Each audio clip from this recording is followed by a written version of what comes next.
bright. The light is quite bright. Down a little bit. That's pretty good. It's pretty chill. Turn it up a little bit. Nah, take it down. Having a professional lighting system works wonders. We are now live on the pre-show, awaiting Mike Iser. He'll be in any minute. What an exciting show we have planned today, too. Very happy about this one. Excited, nervous.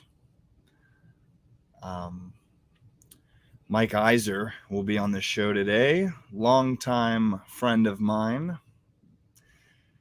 And he's also a wrestler. I've never had a match with him, though. Never had the pleasure of having him put his shoulders on the ground and let me pin him 1, 2, 3. Even though I'm sure he would have loved that. He would have loved that. Any moment here. There he is. Maybe I need to turn my volume up. My volume may very well be down because I was doing some editing earlier. It is no.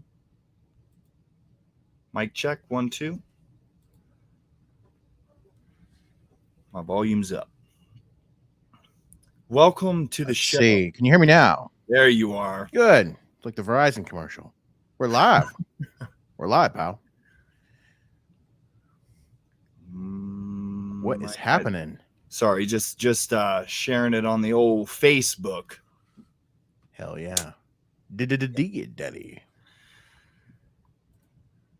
Let me just turn you up just a little bit more. Mandalorian emblem is a little not center. There we go. Well, that's still not center, but better. Centered. It is centered.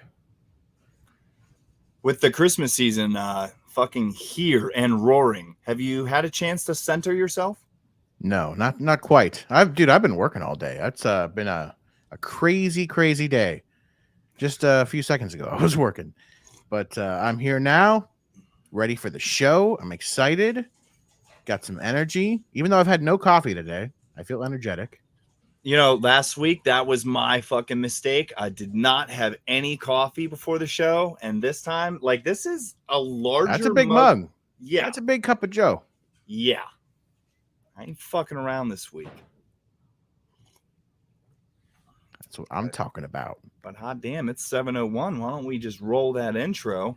I got another angle back here. It's not set up the way I want it, but that's I don't like that angle though. Look at you, Mike. Got an early Christmas present? No, I had that set up last week. I just forgot to click it.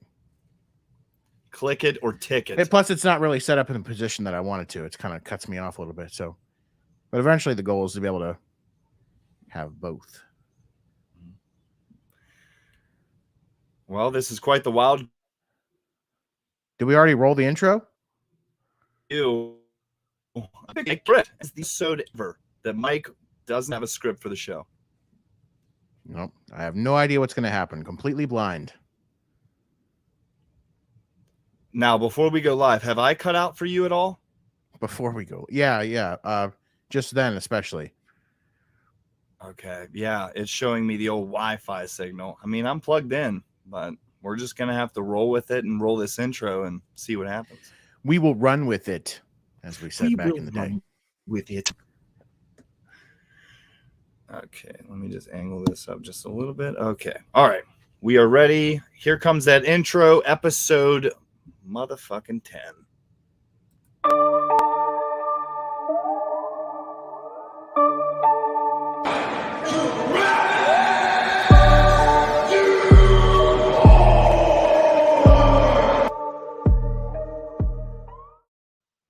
Welcome in, one and all. Once again, you are joining Travis Dufour for the Travis Dufour Show, episode 10. Without any further ado, introducing to you, this shouldn't be an introduction. You know this man. It's Mike Iser. Dig it, daddy. Yes, and once again, we are on the road to Christmas. A lot of festivities going on. We've been partaking in the movies. We've been watching the Santa Claus. We've been Oh doing yeah. it up, living it up. Yeah, the last episode of the Santa Claus TV series just came out yesterday. We have not watched it. We're still one episode behind. So it's the final one that we have to watch. We'll watch it tomorrow probably. But Damn. I got to say, I don't know if you saw this, but the Santa Claus has been renewed for a second season. They're doing another season officially. They announced it today. So, All right. Hey, I wonder if there's going to I'm be any down. more Satan references. Yeah, you guys didn't seem to. I guess that just bothered me last week. But that's cool. That's cool. Some people like Satan and some people don't. I personally don't. I was He's working not at he's not my bag. Well, I mean, it's just I have a weird connection, you know. Back whenever I was a stalker at Walmart, there was a little kid who walked up to me and he looked dead in his mom's face and he was like, "Is that Satan?" Because you know the red hair, the sideburns, the pointy Yeah, beard. I can see the resemblance. Yeah, So it's uncanny, really. I can't help how it look. But I'm definitely in the Christmas spirit. Today, something from Amazon arrived that I ordered for myself. I got I don't even know if you know these existed, but I didn't either. It's a foot pad. It's a heated foot pad. So like I have wood floors and I'm on the basement level of my house. So my feet just get absolutely freezing, even with socks on, just freezing, just working down here. And so I found a heated mat from Amazon, $40, and it was delivered today. And it's awesome. It's life-changing. I feel nice and toasty. So that was like an early Christmas present for you? For myself, yeah. Those are the best kind of gifts. The best gifts are the ones that you give yourself. Now, do you do that? Do you buy yourself Christmas gifts? Yeah, because honestly, like there's even people I'll say like, oh, I would like this. Like I give a few things that I want, and then usually they just don't get those things. They just they always think like, oh no, I got a better idea, and that's fine, whatever. But literally was giving you the exact things that I wanted. So usually I end up buying the things that I want. You can't go wrong with gift cards, am I right? Yeah. Oh, gift cards are great. I love gift cards. I've really people think it's like a cheap, easy gift, but gift card you could buy whatever the heck you want. Yes. I don't think so. My favorite is definitely the Amazon gift cards. Oh, love those. Because Amazon you could buy literally whatever you want. I mean, cocaine. I mean, whatever you want. It's all there on Amazon from A to Z. I definitely didn't know about the hard drugs. Oh yeah. It's all about the Prime Day, man. You can get it shipped day one, same day delivery. And as we've seen, sweet cocaine. as we've seen from the Santa Claus, this new series, they kind of introduced the everyday single, like you order something, a second later you get it. Do you think that's going to be a reality? Yeah, every day is Christmas. That it kind of feels like that already. Literally, you can get whatever you want. Like you click a couple buttons and it shows up at your door. Sometimes later that day. I mean, Amazon, depending on where you live, you can order something that morning and have it delivered later that day. So I know we have that same day delivery for some items at least. We also do. We have an Amazon factory warehouse right in the city next to me. So yeah, we get that too. That's handy. Didn't you used to work at Amazon, or that was FedEx? Yeah, I was a long-time FedExer. FedExer. What's it like there? I imagine around the holidays, it's freaking crazy. Crazy, man. It's usually like a skeleton crew throughout the year, but about October, you get a shit ton of temps coming through the door. Are they really throwing those packages around like they're just chucking them into the truck and like without any care in the world? If I was having a bad day, I would fucking annihilate a package. Oh, Jesus. Well, I'm glad none of my packages touched your hands. Or maybe they did, because I did get a couple. There was this one I got where it was just mangled to shit. Like it was just unusable. Maybe that was yours. That was your doing. My least favorite thing, I don't know if this is like, if you've heard of this, but we would get like huge skids of fruit. Fruit, you say? Heavy fucking fruit, like boxes of oranges for like with the old Christmas decorations, the snowflake decorations on the box. It's, the festive fruits. Yeah, it sounds real heavy.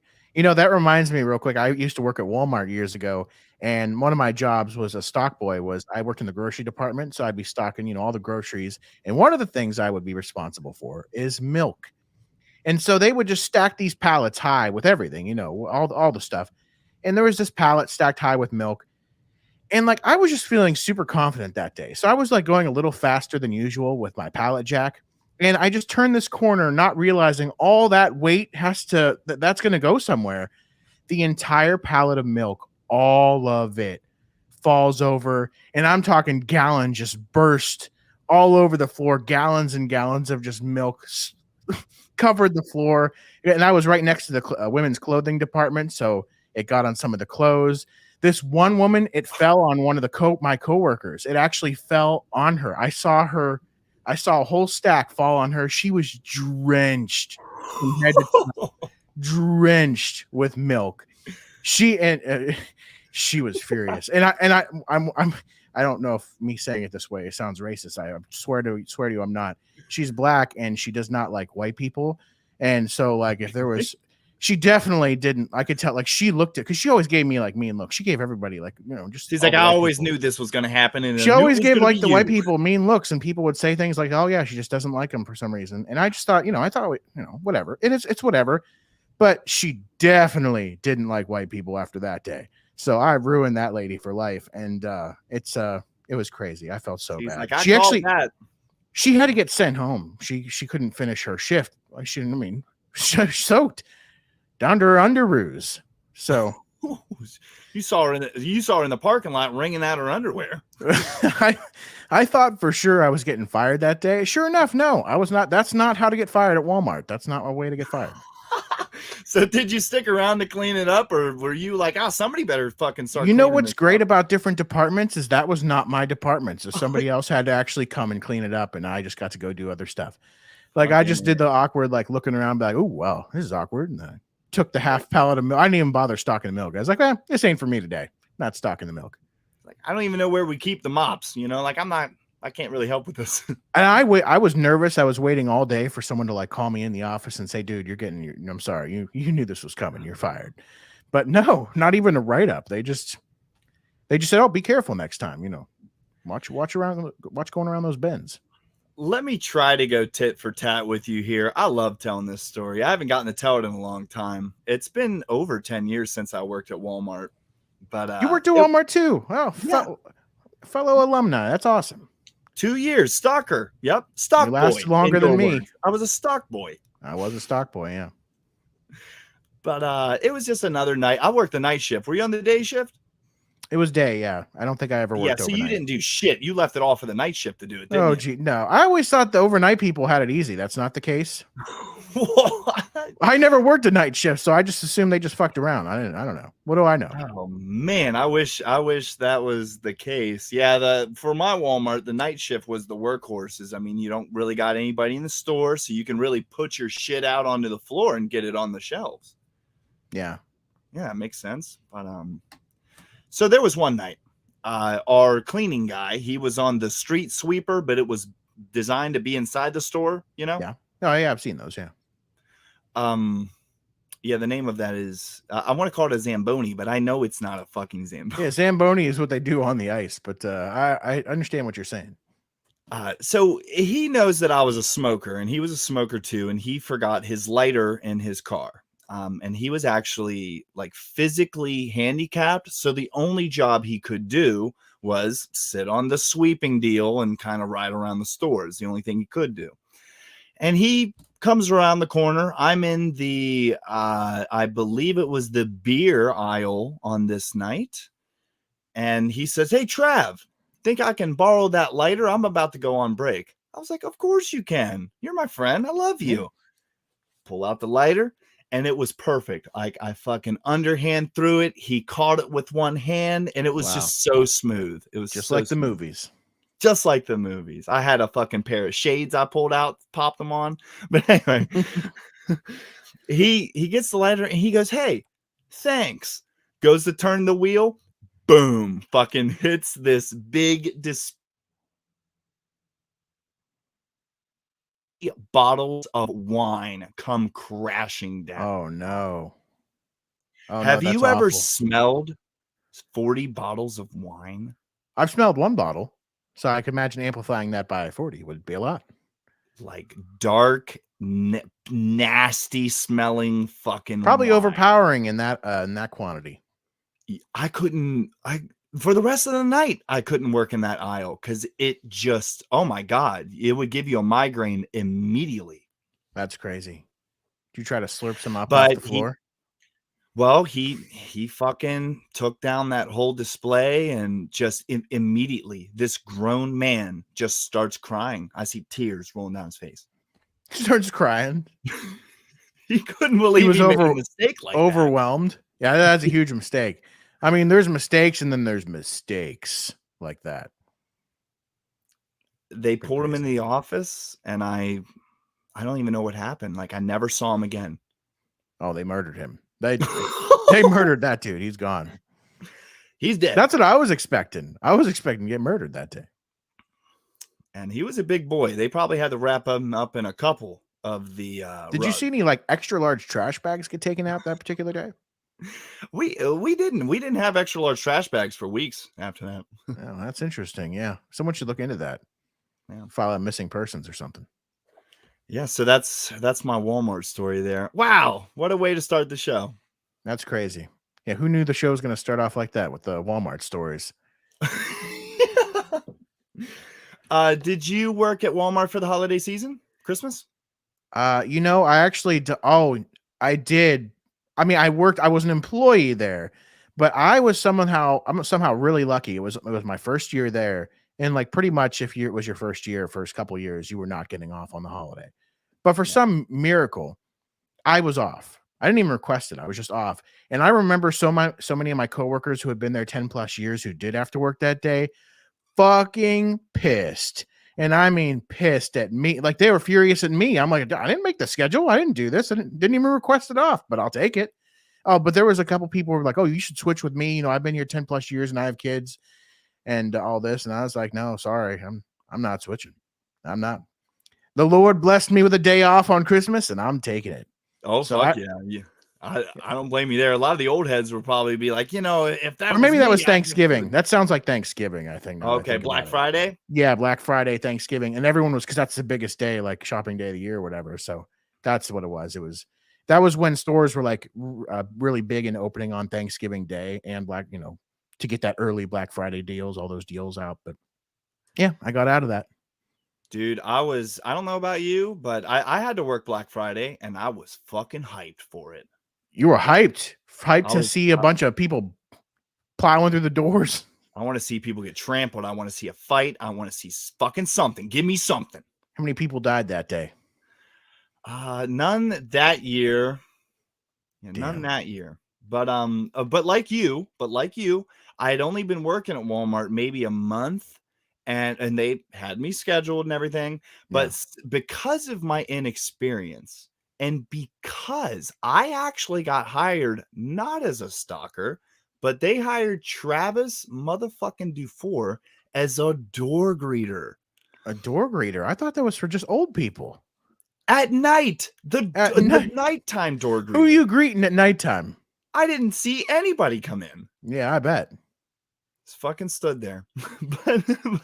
but so they knew that, first year, just a door greeter, not a heavy hitter.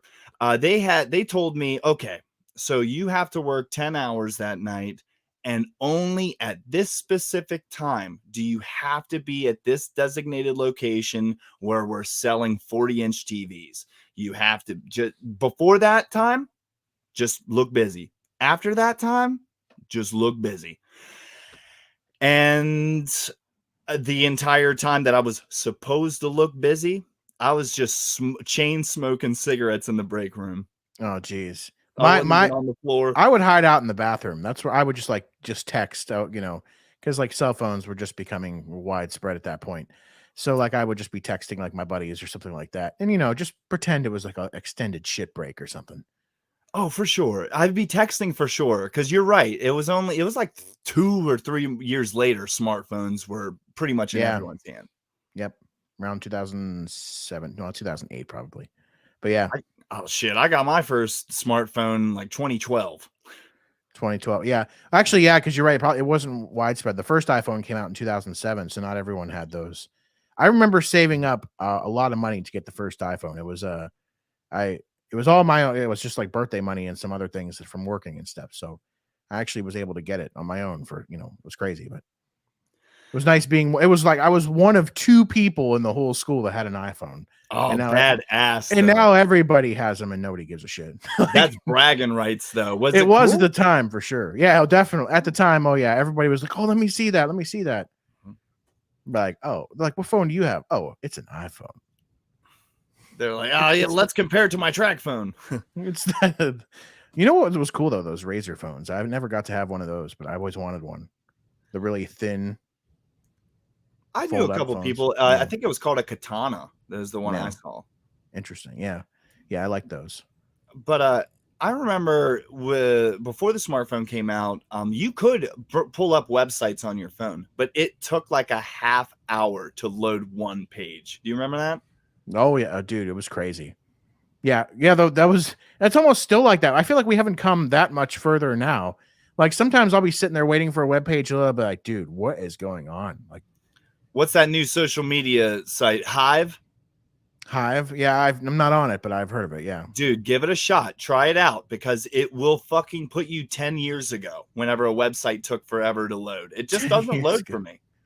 What's the point of that one? Does it have like a special gimmick or something? Or you can have a status, profile picture, upload pictures. It's social media. I'll be honest, that sounds like Facebook. Yeah, like this sounds really familiar. That does sound like Facebook. Yeah. But some people might notice that on the show tonight, Josh isn't on the show. Josh, yeah, it took us a while to get to that. The fact that he's not even on the show, we just kind of carried on. Well, we're not going to dive into that. I was just going to mention that Josh actually had a phone whenever we were kids, and he was the one. He'd be like, "Oh, let's look up the wrestling news," and we'd fucking stare at his phone for 30 minutes. Yeah, when you were first able to start doing that on your phones, go look at the browser and stuff. Yeah, wrestling news was my go-to. Yeah. Even now, I don't even watch wrestling that much. I truly don't. Like, I don't watch Raw, SmackDown, AEW. I'll catch clips on YouTube, and stuff like that. But I religiously, daily check wrestling news as if I'm still invested in watching it every day. Like, yeah, that's just how I keep up with it. Like, that's how I still know what's going on. So, like, if somebody says, "Oh, did you see Raw?" Well, no, but I generally know what's happening. Not like every storyline, but like the main stuff. Yeah, I guess I don't have to look it up because I don't know about you, but about 70 to 80% of my Facebook feed is wrestling. So I'm gonna. I can imagine. Yeah, because you got a lot of wrestlers that wrestlers, promoters, friends, people in the business, all kinds that you've met over the years. Probably just filling up your friends list and all the pages and stuff. If you people who tune into the show thought that was the end of the wrestling content this episode, you're wrong because we have a mailbag. A mailbag? A mailbag, you say? Oh, a mailbag. Awesome. Did you ever watch Blue's Clues? One of my favorite shows of all time. Mail time. Here's the mail. It never fails. It makes me want to wag my tail. When it comes, I want to wail. Mail. Wow, you remember the whole fucking thing. Dude, yeah. I'm sad to say. Actually, not sad to say. It was an awesome show. I don't care. It was a good show. Pretty good. It was good until Steve left. Once Steve left, I checked out. Completely checked out. Once his brother or cousin or whoever he was showed up, I was out. Yeah, I think it was his neph's son. I don't know. Something fucking weird was happening there. Yeah, who cares? All I knew was I was done. But guys, I thought something fun to do this episode was over the week I was opening up my DMs for questions. Any kind of questions that you didn't hear get answered on episode 1 through 5, season 1 of the Travis Dufour Show. Those episodes covering my entire wrestling career. Of course, 17 years. Yeah. We can't get every fucking story in there. No, hell no. You probably could have gone 10 episodes if you wanted to. Dude, easily we could have done that. So you had people slide into your DMs, huh? Oh, they slid right in. And something I think would be fun is if I'm not just going to answer these, Mike, you're going to answer them too with your own answer. Me? Okay, I'll do the best I can. Okay, starting it off. The first question I got, which I've got about 8, 9 questions here. Um, which did I prefer, the baby face or heel? Now, before I answer, Mike, if you were in the business, putting the grind in, training, dieting, doing everything you fucking could to make it, what do you think that you would have preferred? Baby face, getting those cheers, feeling that rush, getting the crowd up, or being that piece of shit, dirty heel? There was definitely a time in my life where I thought that was going to be my life, but then it was just way too much work, way too much. Man, if I was going to be me though, that was going to be me in the business as a wrestler. I gotta say, there's no choice for me but to be that son of a bitch bad guy heel. Like I just love to be the bad guy. Like it looked like so much fun. You pick any bad guy in history from, oh, I don't know, even Alberto Del Rio. I liked him. You know, you pick MJF of today, uh, Roddy Piper, just any bad guy you pick. Those are the cool guys. Those are the guys that I followed the most. That, you know, so yeah, definitely the bad guy. Very nice. Very nice. You had some great examples. Would you agree that probably the number one heel of all time, Vince McMahon? He's he's up there, but I don't know. Probably overall, yeah. But Triple H was kind of up there too. I remember hating his world title reign because I was, you know, that was when I started getting into wrestling, was 2001 or whatever, and like he would not drop the belt to anyone. Like he just won it and then held it for like 2.5 years or some shit, You and really did. it was pretty crazy. So like I remember hating Triple H, but now I love him and have so much respect for him. It's kind of crazy. I see. I'm glad that we're giving Triple H his flowers right now, because I used his theme in my backyard days for a certain period. There was a girl who lived in my neighborhood. She was she would play Stephanie McMahon, and I would play Triple H whenever we were doing some of the backyard shows. Yeah. Some of my first ones. So I always came out to Kane's music. I just loved his music so much. And I'd pretend to, you know, raise my hands up in the air and pretend there was pyro coming out. Yeah. I still fuck do yeah. that. No, I'm just kidding. I don't do that. No. You're like, to this day. To this day, every morning. When my boss gives me a deadline, I'm like, oh yeah, well, how you think about this? He's like, what do you got? What are you doing? What are you doing there? do you go on webcam with your boss? Does he see you do stuff like that? No, we do audio. Audio. We don't do the video too much. That's funny. Okay, so I'll go ahead and answer it. Obviously, at the beginning of my career, I felt like it was the obvious choice for me to go heel, being the small guy, red hair, pale skin, freckles. That doesn't scream baby face to you. Yeah. Yeah. I'd have to have a pretty good fucking heel partner to get Sheamus comes to mind. You just want to boo the guy. Yeah. I don't even, Sheamus hasn't had like a real notable babyface run in my head too. He's known as a heel. I think that his career, people look back and be like, yeah, Sheamus was a great bad guy. Yeah. And I think that people will look at me like that too. But hell yeah. Later in my career, after I hurt my neck, I was pretty much babyface my last 5 years that I was a wrestler. And that was such a nice challenge, because being a heel is kind of easy. It's not easy, but it's easier than being a babyface, in my opinion. It's really hard to get people to like genuinely cheer you, right? Like that's got to be tough. Yeah, and as a babyface, you have to constantly be moving. You can't die on the people. You have to keep giving them something, and it takes a lot of energy. It consumes a lot of energy. And as a heel, you could just put on a headlock or something and work the crowd, right, and make them boo you or whatever you want. That's what your goal is. Fucking throw on a headlock, a jab in the eye, then do a strut. Come on. Yeah. Walk around the ring taunting for 5 minutes, whatever the fuck you want to do. I mean, and one of my favorite things to do too was just literally throwing my opponent out of the ring.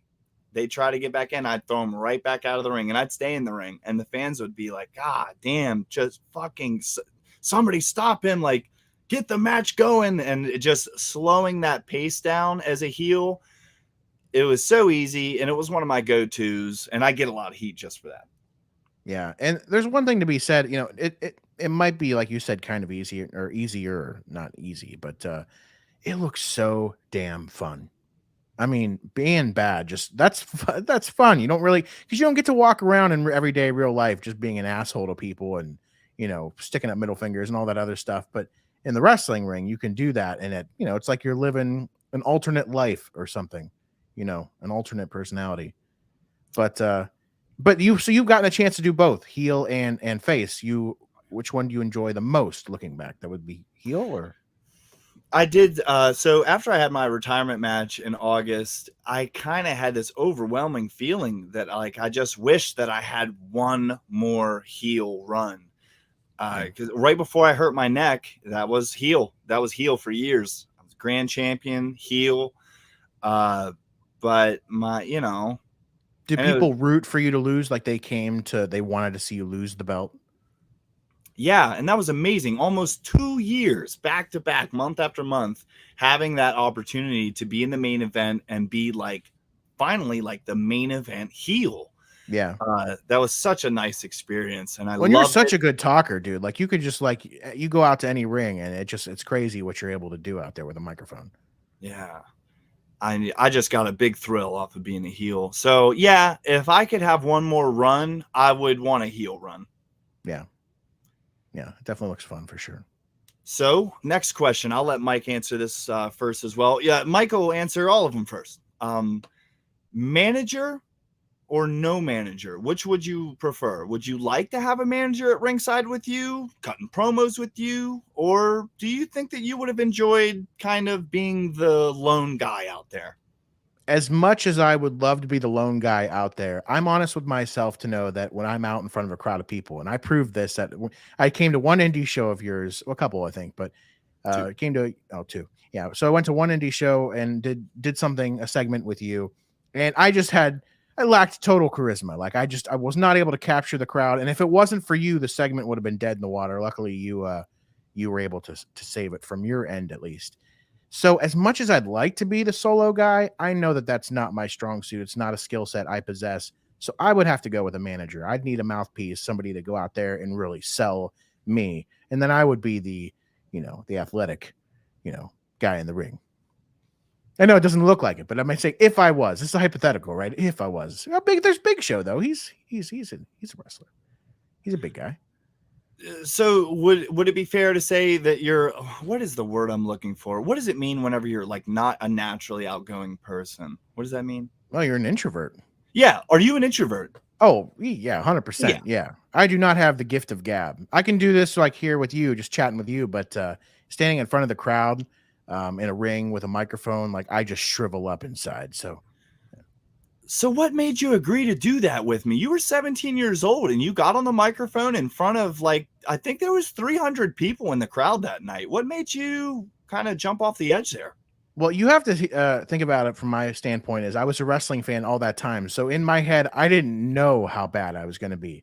I like had this image of myself that I was going to go out there and just be a fucking natural and just have the crowd eating out of the palm of my hands. And it was just going to work out. But then when I did it, it just made me have so much more respect for you, for the rest of the people that do it and do it well, because I realized very quickly, lesson 101, you can't just go out there and just pretend, you got to know what you're doing when you're out there. You can't just assume that you're just going to be able to make anything work. So that's the lesson I learned that day is I had to be knocked down a few pegs. Way too cocky. Still, I know I said it on the previous episode in season 1, but I'll say it again right here, right now. I'm just so glad that you got that experience because it was fun. Many lifelong fans that don't get to do that, man. Then that was cool. I can always look back on that and say, I have to have a little moment. Did the moment kind of suck? Yeah, but it was fun. No, hey, it takes two to tango, and like you said, whenever I got on the mic, the crowd got up. Oh yeah, for sure. If you would have done that angle with somebody else and it was just crickets the whole time, you might be saying something different right now. Oh yeah. It wouldn't have been as memorable at all. Yeah, it's you that saved that thing for sure. Yeah, I just remember. Yeah, cringe moment for myself, but still fun at the same time. Well, I'll go and answer it. Manager or no manager? I'd Yeah. actually prefer a manager. Of course, I Wow. can talk. That's I can interesting. talk. I can totally talk. I can do that. Surprises me. I just like that dynamic. I mean, Hulk Hogan had Jimmy Hart. He didn't fucking need Jimmy Hart. Yeah, Hulk Hogan's perfectly fine on his own. I'm trying to think of another good example of somebody who did not need a manager. CM Punk and Paul Heyman. Yeah, CM Punk didn't need any manager, but it worked. exactly. And even Roman and Paul Heyman now. I mean, Roman doesn't need a Well, now to be fair though, Roman has gotten a lot better on the mic. Yeah, He wasn't always like that. for sure. Even Cena said he's like, maybe I'll teach you how to cut a promo one day. And I was like, Could you imagine being called out like that in front of millions of people? And knowing that the machine wants to make you the next guy, and then he says that. I think that was John Cena's way of like challenging him though, and saying, "Dude, do better. Like, you need to do better." Yeah. But that's interesting though. You would prefer a manager. I would have not guessed that about you. Well, whenever I look back, rest in peace, Mike Skills. Mike Skills, I had Mike Skills with me for so many of my ventures in wrestling, and this dude could cut a promo like nobody's business. But I've had managers who couldn't cut promos for shit that were with me. In my head, I like to get my opponent over, but I also like to see if I can get my manager over. And that was kind of a high for me. Let me see if I can get, hey, another great example. We got Jake Davis in the chat, ravishing Rick Rude and Bobby Heenan. Fuck yeah. Rick Rude could talk all day. You sweat hogs. Like he could just, go all in. For sure. Good example. Managers are also cool because there's things that you can do that you can't do when you're solo. They could slide in a weapon or like slide in something or stand up on the apron and distract your opponent or something. So there's always some things you could do there. Yes. And the deeper I got into the business, I wanted to tell those different kinds of stories, let me tell as many different stories as I can while I can. Okay. Next question. This actually was a question sent in that I don't think you'll be able to answer. We'll see. What was it like wrestling in 2007? What was it like? Well, let me tell you, Travis, it was quite amazing. I didn't wrestle in 2007, but I can speak to one thing because you helped me take some bumps, my first and only bumps that I've ever taken in a wrestling ring. That was in 07. That was in 07, coincidentally, yeah. And I remember thinking, so like, again, as a fan, you just have like this idea in your head. You're just like, I used to backyard wrestle on the trampoline, like and in the yard a little bit. Like I could do this, no problem. Dude, when you actually get in there and try to do some of this shit, you just changes your perspective on the whole thing. I remember thinking, oh, bumps, easy. That's the easiest thing in wrestling. I could do that. First time I fall down on my back. First of all, I was even scared to do it to begin with. You had to get down on your hands and knees and like get in a way where I could like fall back the proper way or whatever. But the first time I actually land on my back, smack my head right on the wood. Like, I mean, smack it. And I'm just feeling my head just like a pounding headache start forming. And then I'm like, okay. And then I remember you saying like, tuck your chin or something like that. Or, you got to start tucking your chin, Mike. Tuck your chin. And so I got up to do it again. Boom, smacked my head again. I think I tried it one more time and I smacked my head again. And I was just like, you know what? I'm good. I'm good with those being my first and only bumps. So yeah, that was my experience as a wrestler in 2007. Very briefly. Once you get in the ring for the first time and you feel how actually like solid it is underneath your it is feet. Not forgiving. If you guys think it's like padded up and shit like that, there's a very thin layer of pad on a lot of those rings, but it is thin and you feel everything. Yeah. My head was pounding. Yeah, unbelievable. But yeah, I mean, wrestling in 2007, like what can I really say? I wrestled a lot of shows with like Nikolai Volkov and Axel Rotten. Axel Rotten was in Baltimore. So it was how many years were you in the business at that point? One. Okay. First year. I mean, Batista was the heavyweight champion on SmackDown. Nikolai Volkov also lived in Baltimore, so I was on tons of shows with him. I think That was cool. I'm sure. 2007 was also the year I did the show with Chris Jericho. Oh So wow! that's when that happened. That was Did really you get to cool. speak to Jericho? You know, it's fucked up, man, because every last person on MySpace the next day had a picture, fucking arm over Jericho, like, oh, I fucking met Chris Jericho. And brother, I'm telling you, my trainers told me from day one, they're like, if you find yourself in the locker room with a name, do not mark out. And I'd never even tried to meet Jericho. I So was you were the very, only one who didn't mark out. It seemed.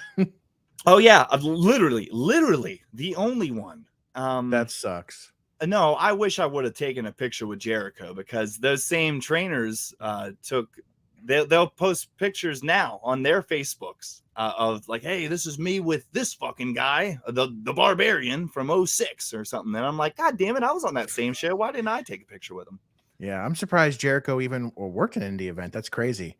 But that reminds me of when I worked at the movie theater in 2008, and I had just finished my shift, and not 10 or 15 minutes later, I get a text message from my coworker saying, "Dude, I wish you would have stayed a little longer. Edge and Christian just came in from the WWE live event, and they came to see a movie, and I got to serve them popcorn." And I was like, "Fuck you, fuck you." So Whoa, yeah, how cool is that, Edge and you never Christian? told me that story. That's Yeah. badass. Yeah. I just missed them like 10 or 15 minutes. If I had just stuck around because usually I would stick around and chat with my coworkers for a little bit. That particular day, I just decided not to. And that's the one day I could have at least seen them, in person, but whatever.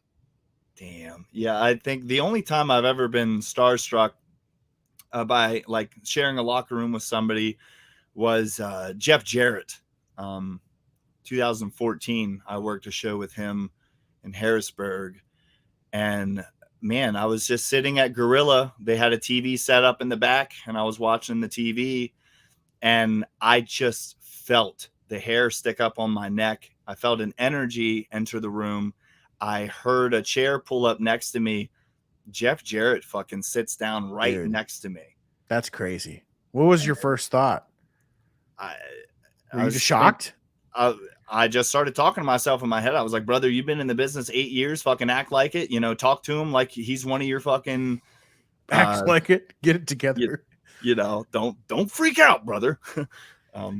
Do you think it's and okay to freak out maybe a little bit though? Like I'm sure it's okay. Not freak out, but like I'm sure they appreciate that you're a fan, like, if you were to express that. yeah. I mean, like, yeah. If somebody really like spoke to you and their work did, absolutely tell them, because they're a human being just like you. Yeah. I didn't tell Jarrett how much he meant to me that night, but I did. I looked over at him. I said, hey, brother, my name's Travis. I shook his hand, and the matches were, I think the first match was already happening. And I said, Jeff, if you see anything happening in this match, like any tidbits or anything you want to break down, I would love to hear your critiques or anything like that. And then he proceeded to shit on the match that was happening, like completely shit on it. That's awesome. He's That's like, probably not what you were expecting. he's like, the arm wringer looks terrible. That transition looked like shit. And like, Just like you guys look like a bunch of yarders out there. Well, to be fair, there was guys who weren't very good that was in the ring, and they were known for not being good.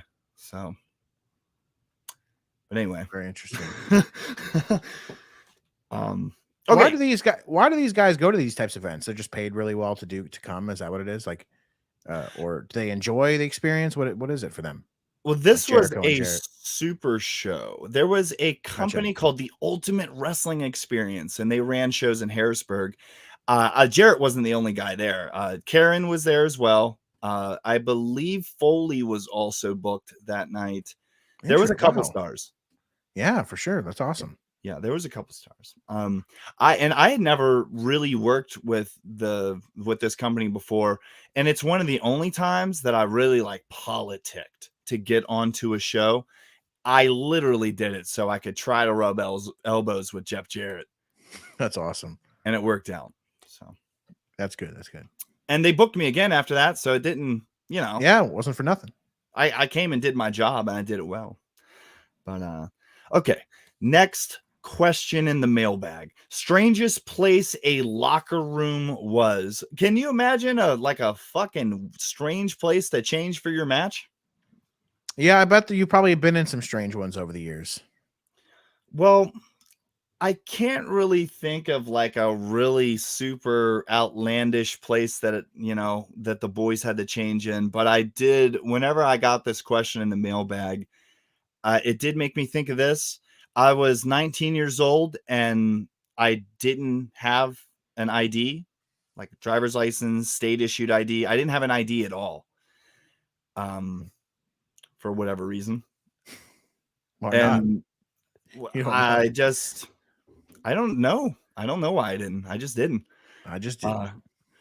and I lived for years without having an actual ID. Well, I was a part of a ring crew at this time, and they ended up getting a show booked on a Navy base in DC, or it might have been an Army base. Either way, it was some kind of military facility that you fucking had to have an ID to get on to the base. Yeah, to like prove your identity and stuff and keep track of who's there and stuff. Yeah. I didn't get my driver's license till I was 25, so I was with the ring crew in the ring truck and stuff, and we pulled up to the gates, and they were like, "We need to see everybody's ID." And one You by take it one, serious. they're looking at Were each you ID. sweating bullets at that point? You're like, oh shit, oh shit, oh shit. I can't believe I didn't think about this before heading up there. Like, and I looked at the guy who was like the owner of the whole deal, and I was like, "Dude, what the fuck are we gonna do? Like, I don't have my ID." And he was like, let's just wait and see what they say. Let's just wait and see what they say. And they took one look at me, and they were like, this guy looks harmless. We're just going to take his word for it. They had a woman, some kind of an officer, a woman officer, uh, be with me the whole time I was there. Oh wow. Yeah, so they were you might have looked harmless, but they weren't taking any chances, it seems. Yeah. And she was a bitch. Well, okay, she was just doing her job. Whoa. She was just doing her job. But she was like She fucking was just giving me following like her orders.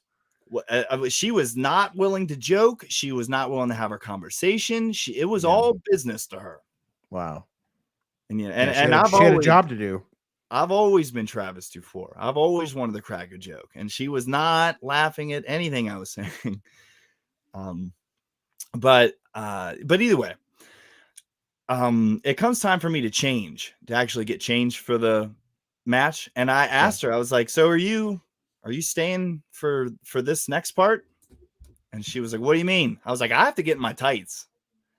And she was like, I'll look away for a moment. Not long though. She was like, get changed quick. I'll look away for a moment. Jeez, it's like prison. So that's one of my claims to fame. I got to. She's like, no, I'm not looking away. Change.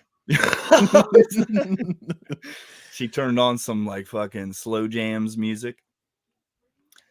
I was like, I'm not doing this in slow motion for you.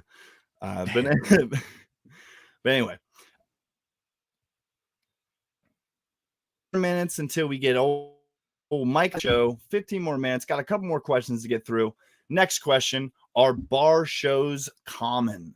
Mike, is there a little bit about the independent wrestling scene out in like Akron, Ohio, Youngstown, like that? I've area? actually been to a bar show, a wrestling show at a bar in Barberton, Ohio. So yeah, I'm familiar with it. Was that like a violent, or was that a little bit of a violent show? No, you mean the wrestling that happened, or yeah. No, that particular show was not that I remember. No, it seemed pretty low key. There was a pretty violent one that I went to. It was actually the one that Seth Rollins, formerly Tyler Black, and Johnny Gargano was on. That one was a very, very oddly violent show. Like I was actually quite surprised how violent it was.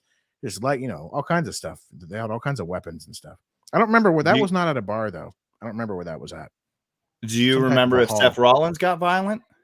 No, he was not. He did not fuck around in that match, in those matches. That was other guys. He didn't fuck around. No, he didn't fuck around. Nice. No, it was. I don't remember him being in any of those matches, any of the hardcore matches. Nice. But yeah. So the bar shows are fun though, because you can The drinks right there. The bar's open. Just grab some drinks. The first outside place that I got booked at after I like left my wrestling school was at a bar. It was at a place that ran monthly bar shows, and that was where I did a death match, the only death match I ever did. I wouldn't say that they're common, but I wouldn't say that they're uncommon, if that makes sense. They're out there. Yeah. There's a place to this day out in Martinsburg. There's only one spot that I know of that's a bar that has wrestling There's every got to other be a month. decent sized bar, though. I mean, if you got to fit a wrestling ring and some fans and a small little entrance, I mean, that's gotta be a decent sized bar. It's typically outside events, which is a gamble. If it rains, you're fucked. Believe it or not, the bar wrestling show that I was at, the wrestling was inside. It was big enough that it was inside. Yeah. So it was probably unusual, but it was still cool.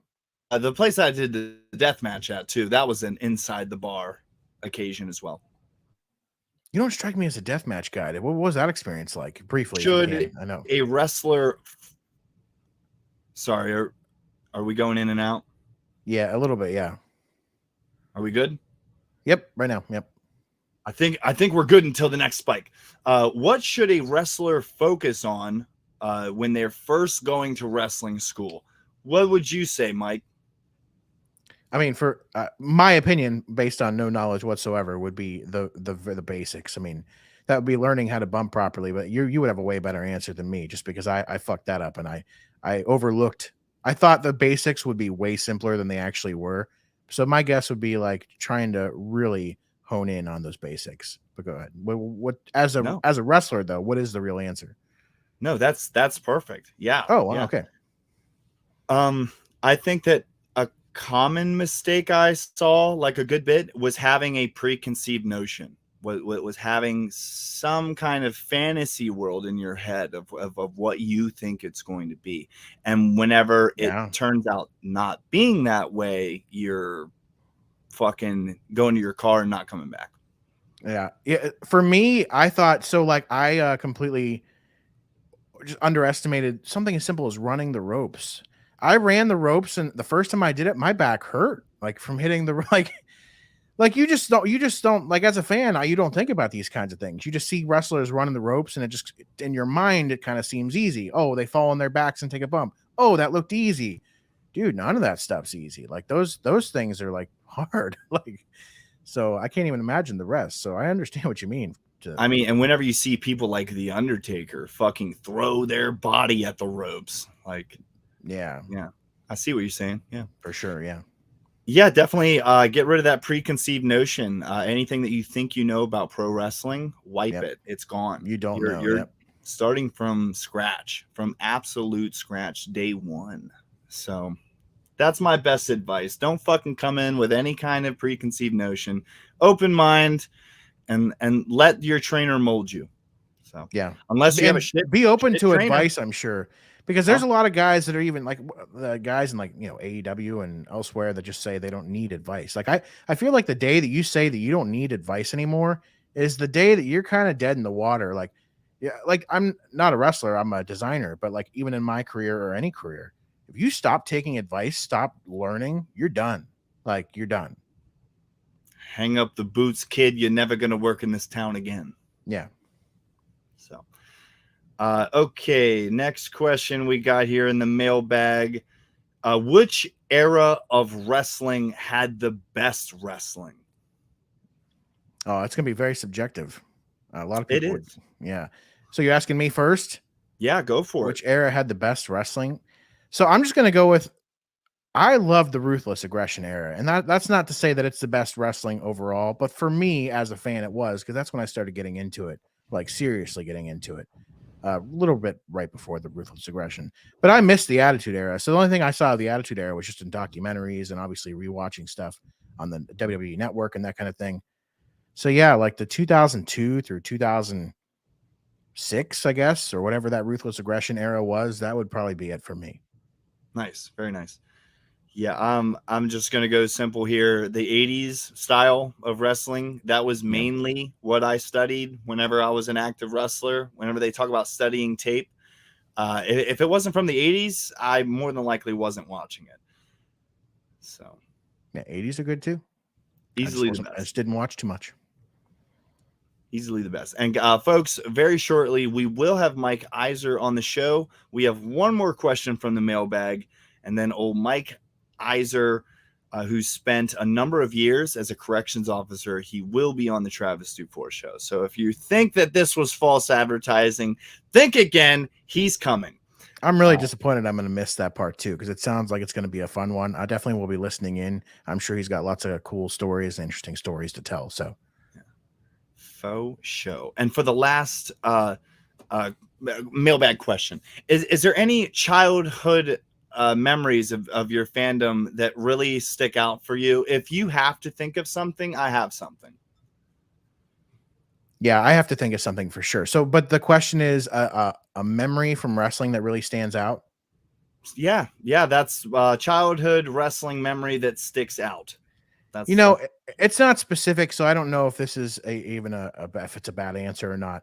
But one of the things that stands out to me the most is just Brock Lesnar's 2002 to 2004 reign of terror. Like he just was unstoppable then. Like he was hands down probably one of my favorites, if not the favorite at that point in time. So really anything he was doing from his matches with Big Show and Undertaker, his mouthpiece Paul Heyman, just loved the whole thing. I remember being very disappointed when he left at WrestleMania 20, yeah. And so yeah, really anything he was doing during that time just really stands out for me. Whenever he beat the fuck out of the Hardy Boys at the same time, you were all about it. Yeah. From the moment he showed up and just started beating the crap out of dudes, like I was behind Brock Lesnar. That's cool. That's kind of general because I'm sure you were looking for a very specific moment, but that's what came to my mind first. Hey, it's a very broad question. So I actually have two stories I want to tell here before we get Mike Iser on. This is kind of embarrassing. Whenever I was like a kid, like 9-10 years old, after we would get a pay-per-view, once the pay-per-view was done, I would go upstairs. We lived in a townhouse, there's lots of neighbors. I'd go up to my room, open the window, and fucking scream out the results of the pay-per-view. Oh, wow. For anybody who missed it. Oh, I thought you were going to like spoiler for people, but you're doing a service for people. I was. Midian fucking lost to Kane, and I mean, I thought you were pulling a WCW. You're like, well, Mankind won the title tonight. So there's no reason to tune into that. Like, that's good shit. No need to change the channel. So that that's a little embarrassing. I can't believe I fucking did that. But the only other story I really remember is I was living in an apartment building. Once again, I was like maybe 11 or 12 at this point. This kid that lived upstairs, he was really troubled. He was like 3 years younger than me, so like 8-9 years old. No shit. Was one of the biggest potheads I've ever met in my life. And he would smoke gratuitous amounts of weed and then like run around the neighborhood and stuff. And I just remember his dad bought him a SmackDown 1 Know Your Role on the PlayStation. Do you remember that game? Yeah. Oh, I still have it. I literally just found it the other day. I have all those original SmackDown games. And that was really the first wrestling video game that I really fell in love with. I was around for the N64 games, the No Mercy, WrestleMania 2000 and all that. But that was really the first game that I really sunk my teeth in, like fell in love with. And I just remember smelling like stale beer, and I didn't know it was weed, but I would smell weed in this kid's house. And I would just play this game with him. Good memories. Yeah, those games are awesome. That's when video games were like really, well, they're good now, I guess, but I just love that. They're not good now. Games. They need to fix them. Yeah, some of them aren't as great. And the graphics are better. That's for damn sure. But in a lot of ways, they aren't as good. Well, Mike, do you have any final words before we let you go and bring on old Mike Iser?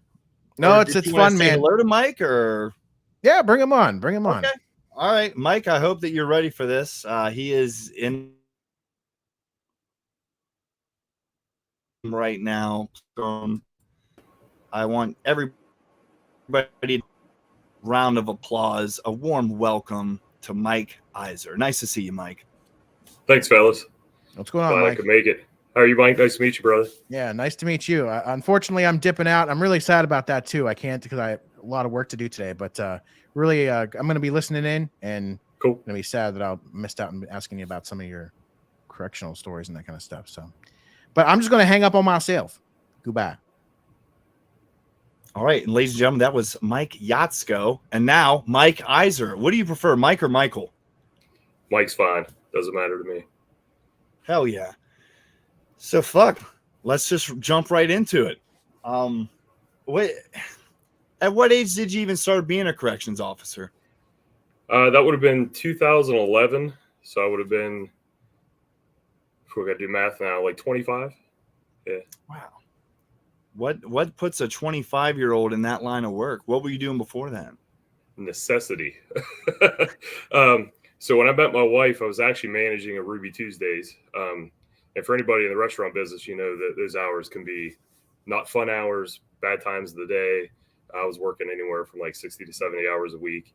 And we found out we were having our first kid. So I was like, hey, there's no way I'm doing this. I'm going to be a dad. I'm not just going to be the guy that says hi and bye every day. So I started working at a sporting goods store. That didn't pay very well. And we found out we were having our second child. So I knew right away I had to do something that, you know, had good benefits. I could retire after 20 years, move on to the next phase of life. So that was the driving factor, was just finding something that I could financially support my family. But I'm not going to lie, the day I hit submit on that application, I had no idea what I was in for at all. So how did you even hear about it? You looking in the classifieds in the newspaper? You have a friend working there? I had some family members that worked there. I knew that they did pretty well for themselves for the most part. I mean, it's not a glamorous job. It's not a very high paying job, but for our area, it was about as good as it got. And there was a major recruitment going on. My wife had heard about it, and she said, hey, I know you're looking for something that, you know, is going to provide better for the family. So she turned me on to that. So this is all her fault. I know that my brother's best friend growing up ended up being a corrections officer down in my neck of the woods. And Okay. it was kind of scary, man, because he did that for a couple years. But then I think he had left that job maybe a year or two later. He got in trouble himself and went to jail. And that's, you could have a target on your back. Am I wrong? Massive. Yeah. Most of the time, anytime a correction officer or police officer, somebody at any level of law enforcement, they usually end up on something called protective custody for that reason. A lot of people don't think inmates have the ability to get information about you anymore, especially now. A lot of inmates have access to the internet. It is restricted, but at the same time, I mean, they can do a Google search just like you or I could and find information out. But years and years ago, when I first started, a lot of times they would write home, and they would write home to a girlfriend, a wife, a mom, dad, cousin, or, you know, even a fellow gang member, and say, hey, look up this guy, give me some information.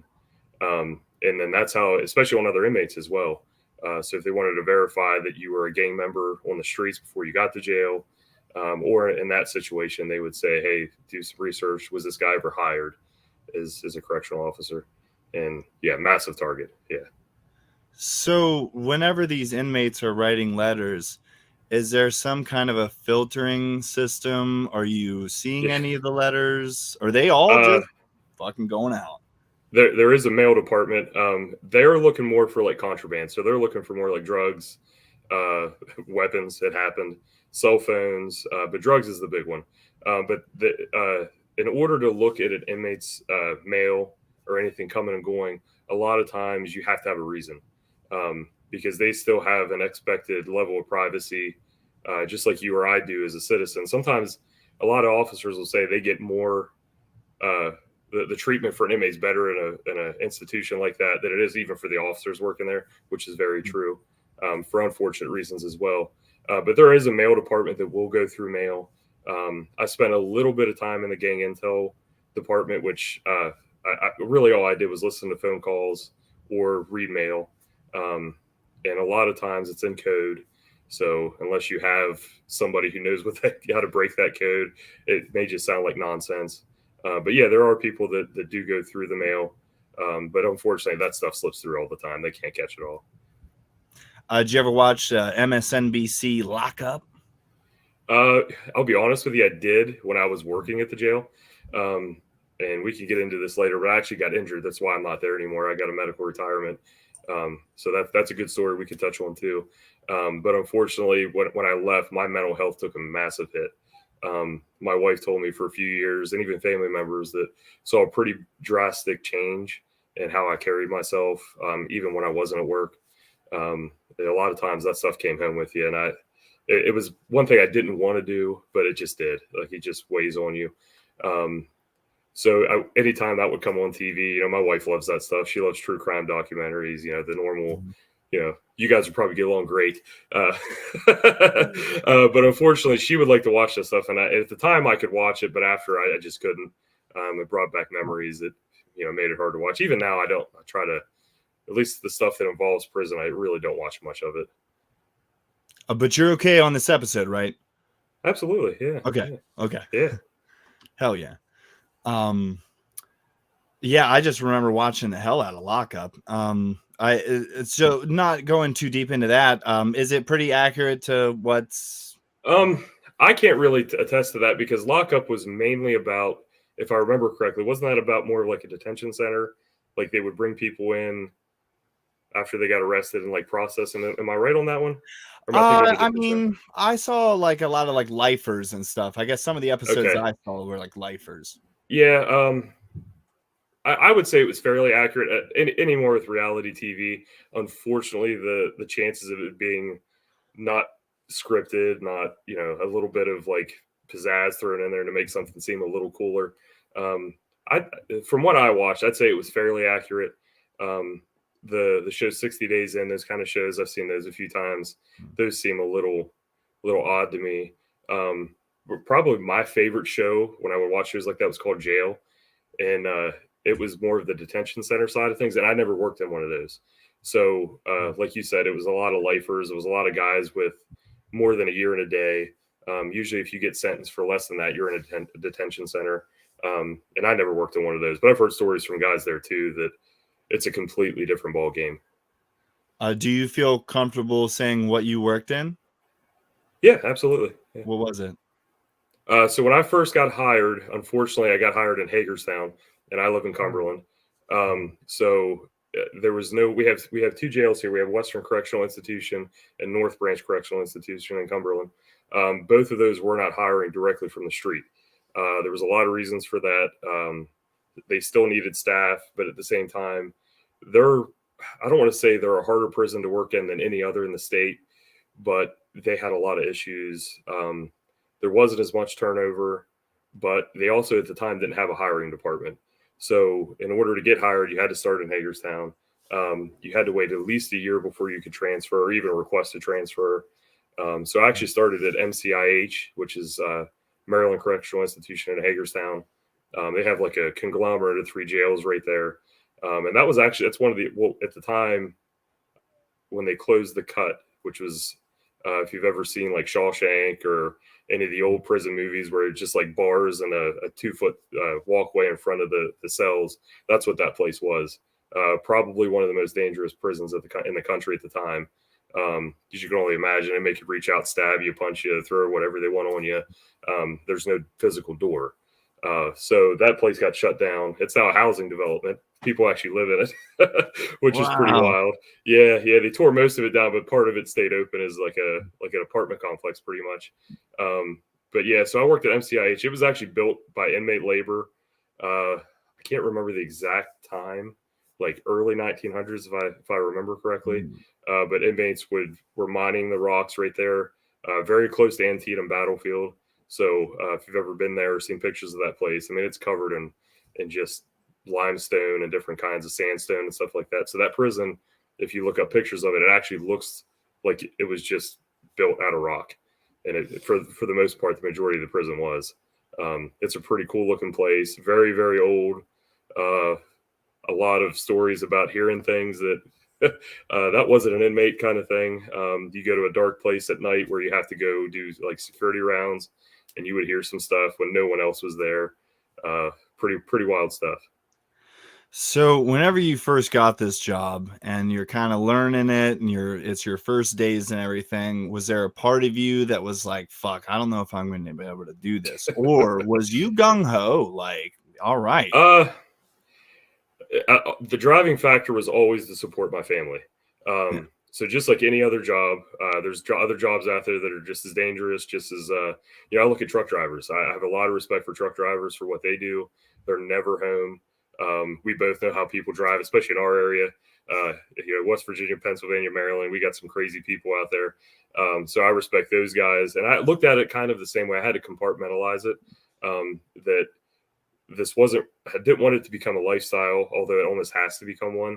But at the same time, what kept me going on the days where I was like, nope, I don't want to be here.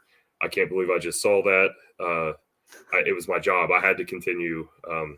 But what's nice about that too, and I will say, especially for the guys, if anybody from Hagerstown's watching that I got a chance to work with, there's always bad apples, but for the most part, the people I work with in Hagerstown were fantastic people. They took care of me. I mean, of course, there's the rookie ribs, just like any, we're both in the wrestling business. So you're the new guy, you're going to get messed with. And that kind of toughened me up a little bit, I like to say. But at the same time, a great group of people to work with. I knew from day one that, we had each other's back. If anything went down, downhill. So that was huge for me as well, making that transition. Because the first couple months, like it's a culture shock, unfortunately. Oh my God. And just, I've never been a part of anything. I'm not going to sit here and pretend like I know what you've been through with that job and Right. everything. I was a security officer at a casino for about 2 years. Not the same thing. But the camaraderie and having each other's backs, like if something happened in the casino, because there was a time where there was a group of guys who was money laundering, and they were like thugs. They were like part of a gang. So it's like we had to like surveil them and follow them and like do like some shit. And if you're not a team, that dude, you could buckle. You could that could fuck everything up. Somebody could get hurt. Yeah, it only takes one person. Yeah. So if we knew, just for example, if we had to do a cell extraction, your sergeant would usually pick usually was about 5 people who would go into that cell to do the extraction. And he would pick the 5 people he wanted to go in. And a lot of times he would make sure those 5 people were either people who not necessarily got along, but 5 people that he knew he could trust not to do anything stupid. Because just no different than being on the street. There's rules, there's laws. Everybody has rights, no matter if you're in prison or not. Like I said before, a lot of us as officers didn't feel like we had as many rights as the inmates did. And unfortunately, it's the truth. A lot of times when an inmate would make a mistake, they would get in trouble for it, but our job was on the line. So the pressure balance was completely different. But yeah, so a lot of times you would make sure those guys that you were involved with, you could trust, you knew they weren't going to hem you up in something stupid. And then also weren't going to make the situation worse than it was. And unfortunately, that happens a lot, especially with younger officers that come in. And I had a couple instances myself that I don't want to get too far into, but where you do something stupid, you let your adrenaline and emotions get the best of you.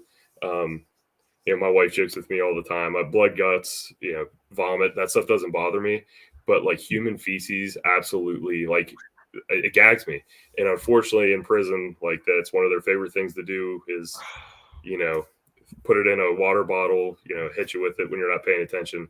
And there was an incident where that happened to me. And if it wasn't for other people around, I don't know what I would have done, because I was very, very irritated.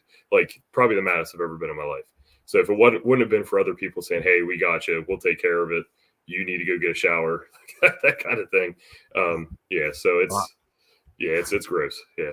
Yeah, I mean, I was walking in the zoo with my daughter, and one of the animals like spit in my face, and I got pretty pissed off. I could punch that fucking animal in its face. I can only imagine if it was a prison.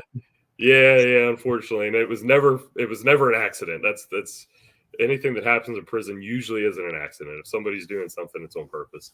So So before you got a chance to like work with the really violent criminals and stuff like that, were you kind of eased into it? You were kind of working with petty crimes and stuff like that, or were you fucking thrown right into the fire? Just like wrestling, we'll use another one. Once your training's done, once your promoter thinks you're safe, you're going to go out and have a match. And it's never, I remember my first match. I'm not going to put him out there, but it was a guy that it was going to test me because I don't know that he was 100% ready. I definitely wasn't. That was actually for Shane Shadows with CPW. He gave me my first chance. It was for my first match. I was happy with it, but at the same time, Shane didn't coddle me. He said, "Hey, this is you're the opening match of the card." He's like, "You're match one. Go set the tone." And it's the same way in the jail. I walked in. You have a day where they kind of give you a tour. You do some paperwork. You get find out where keys are, where equipment is. And then the second day, I walked in and they said, "Hey, you're on tier A1." I did have a training officer with me. He was a great guy. I learned a lot from him. I got lucky with him. He really took care of me, showed me the ropes, taught me, hey, that inmate definitely just tried to take advantage of you, and I completely missed it. I learned a lot from him through the process. So that I got lucky in that aspect. He was also like 6'4" and like 290 pounds. So that also made me feel pretty comfortable. That helps. So shout out to Officer Harper. He's a federal officer now. But him and I, we're still very, very close friends. Luckily, he lived close to where I live. I don't want to give too much of his information out since he's still active. But he was a huge help to me. But it was, here's your book, take tier count, you're opening doors, you got the keys, you're in charge day one. And he kind of sat back and watched how I interacted. But yeah, first couple months in was, I think the FTO process is 3 months or 6 months. I can't remember exactly. But it was quite the ride. I feel like this does make a difference. Were you on day shift or night shift? So when I first started, I was on day shift. I don't know if that's normal practice still, but there was my academy class, I think, had about 35 officers in it. We went to 3 different jails. So we went through, I think, 12 weeks or 16 weeks of like, even before we were in the jail, of like an academy. You take classes, defensive tactics, learn how to use the less than lethal stuff, like the gases, the how to use a baton properly, like just you name it, we went over it. Also how things work, how to write a report, all those things, because most people who go to this job didn't go to college for criminal justice. Some people did, but most people did not. They were in a fairly similar situation to me. And then you first, I think I had 12 people in my academy go with me to that institution. And we were on daylight for about, I'd say 4 to 6 months. And then we had the option to either, because we weren't going to stay there, it all goes off seniority. There was no way we were staying on daylight. So we had a choice between the second shift or then overnight.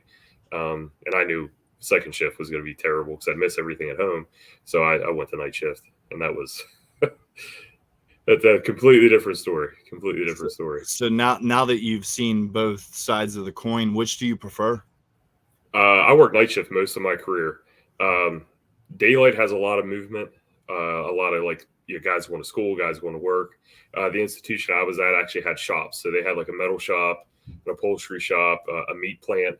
So that was kind of a cool perk. Every once in a while, they do a sale, like where you would be able to buy meat at a very discounted price from a prison, and you could bring it home.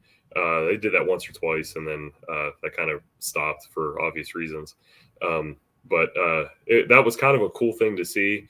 But I preferred night shift. Things were obviously quieter.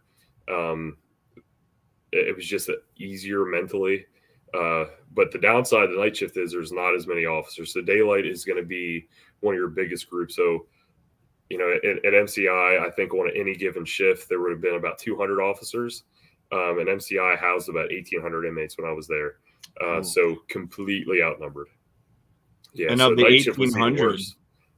of the 1800, would you say that there's an overwhelming amount that are gang members, or are they just everyday people? It's survival in prison. So if you're not in a gang, you're affiliated in a gang. A lot of it's race based. Um, but honestly, I didn't see that as much in Hagerstown as I did when I came to North Branch, which is a maximum security prison. That was full. That I'd say 85% to 90% of that jail were affiliated gang members.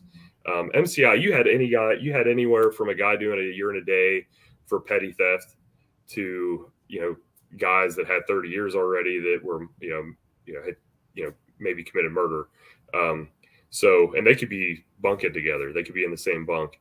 And in Hagerstown, they also had open housing because there was just so many inmates. So you'd have almost like a chicken coop is what I'll kind of describe it, like a longhouse, and you'd have anywhere from 80 to 100 inmates sleeping on bunk beds in an open area. And as an officer, you'd walk down, do count.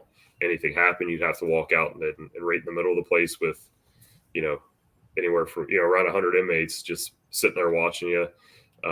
So the head on a swivel thing was constant, and that was one of the hardest things to not bring home. I to this day I can't not see the door of a restaurant. I can't have my back to a crowd. So that those things still kind of weigh on you a little bit. Wow. It's just Wow, very interesting. Now, like general population, was that was a thing, right? General pop. Yeah. Yep. Yeah. So would you be the guard that was sometimes down there with those guys, just among them? Yeah. When I first started, I was on a tier, and the tier had, if I remember right, 40 cells.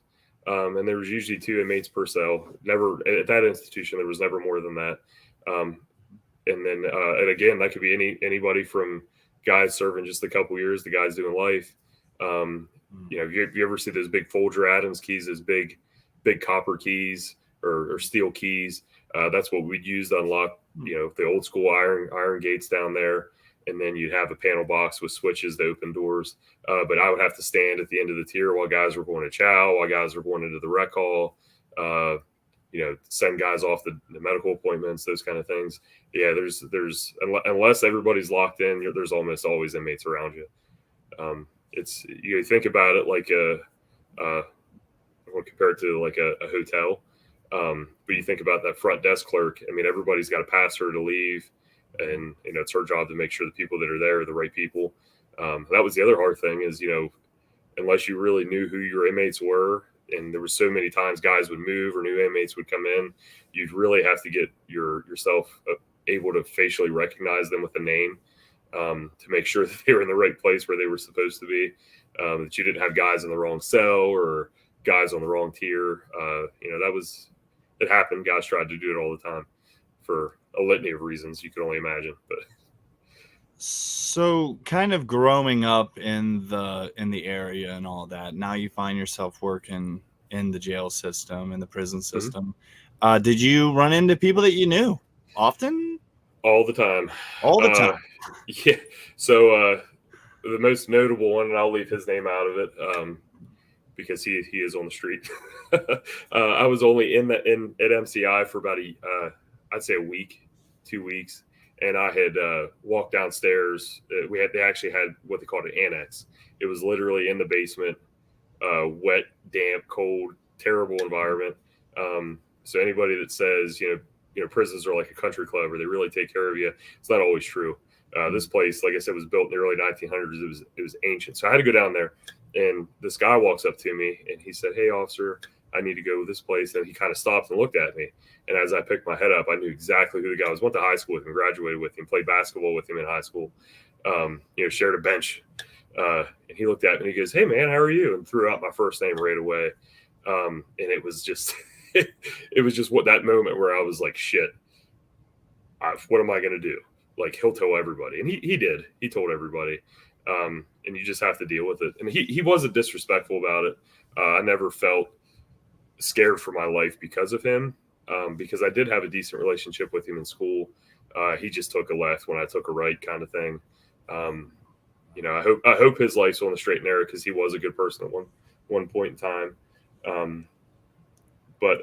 I mean, at the end of the day, do you look at the prison system, at jail, prison, as at the end of the day, it should be rehabilitation? Yeah, and unfortunately, that can go by the wayside sometimes. Yeah.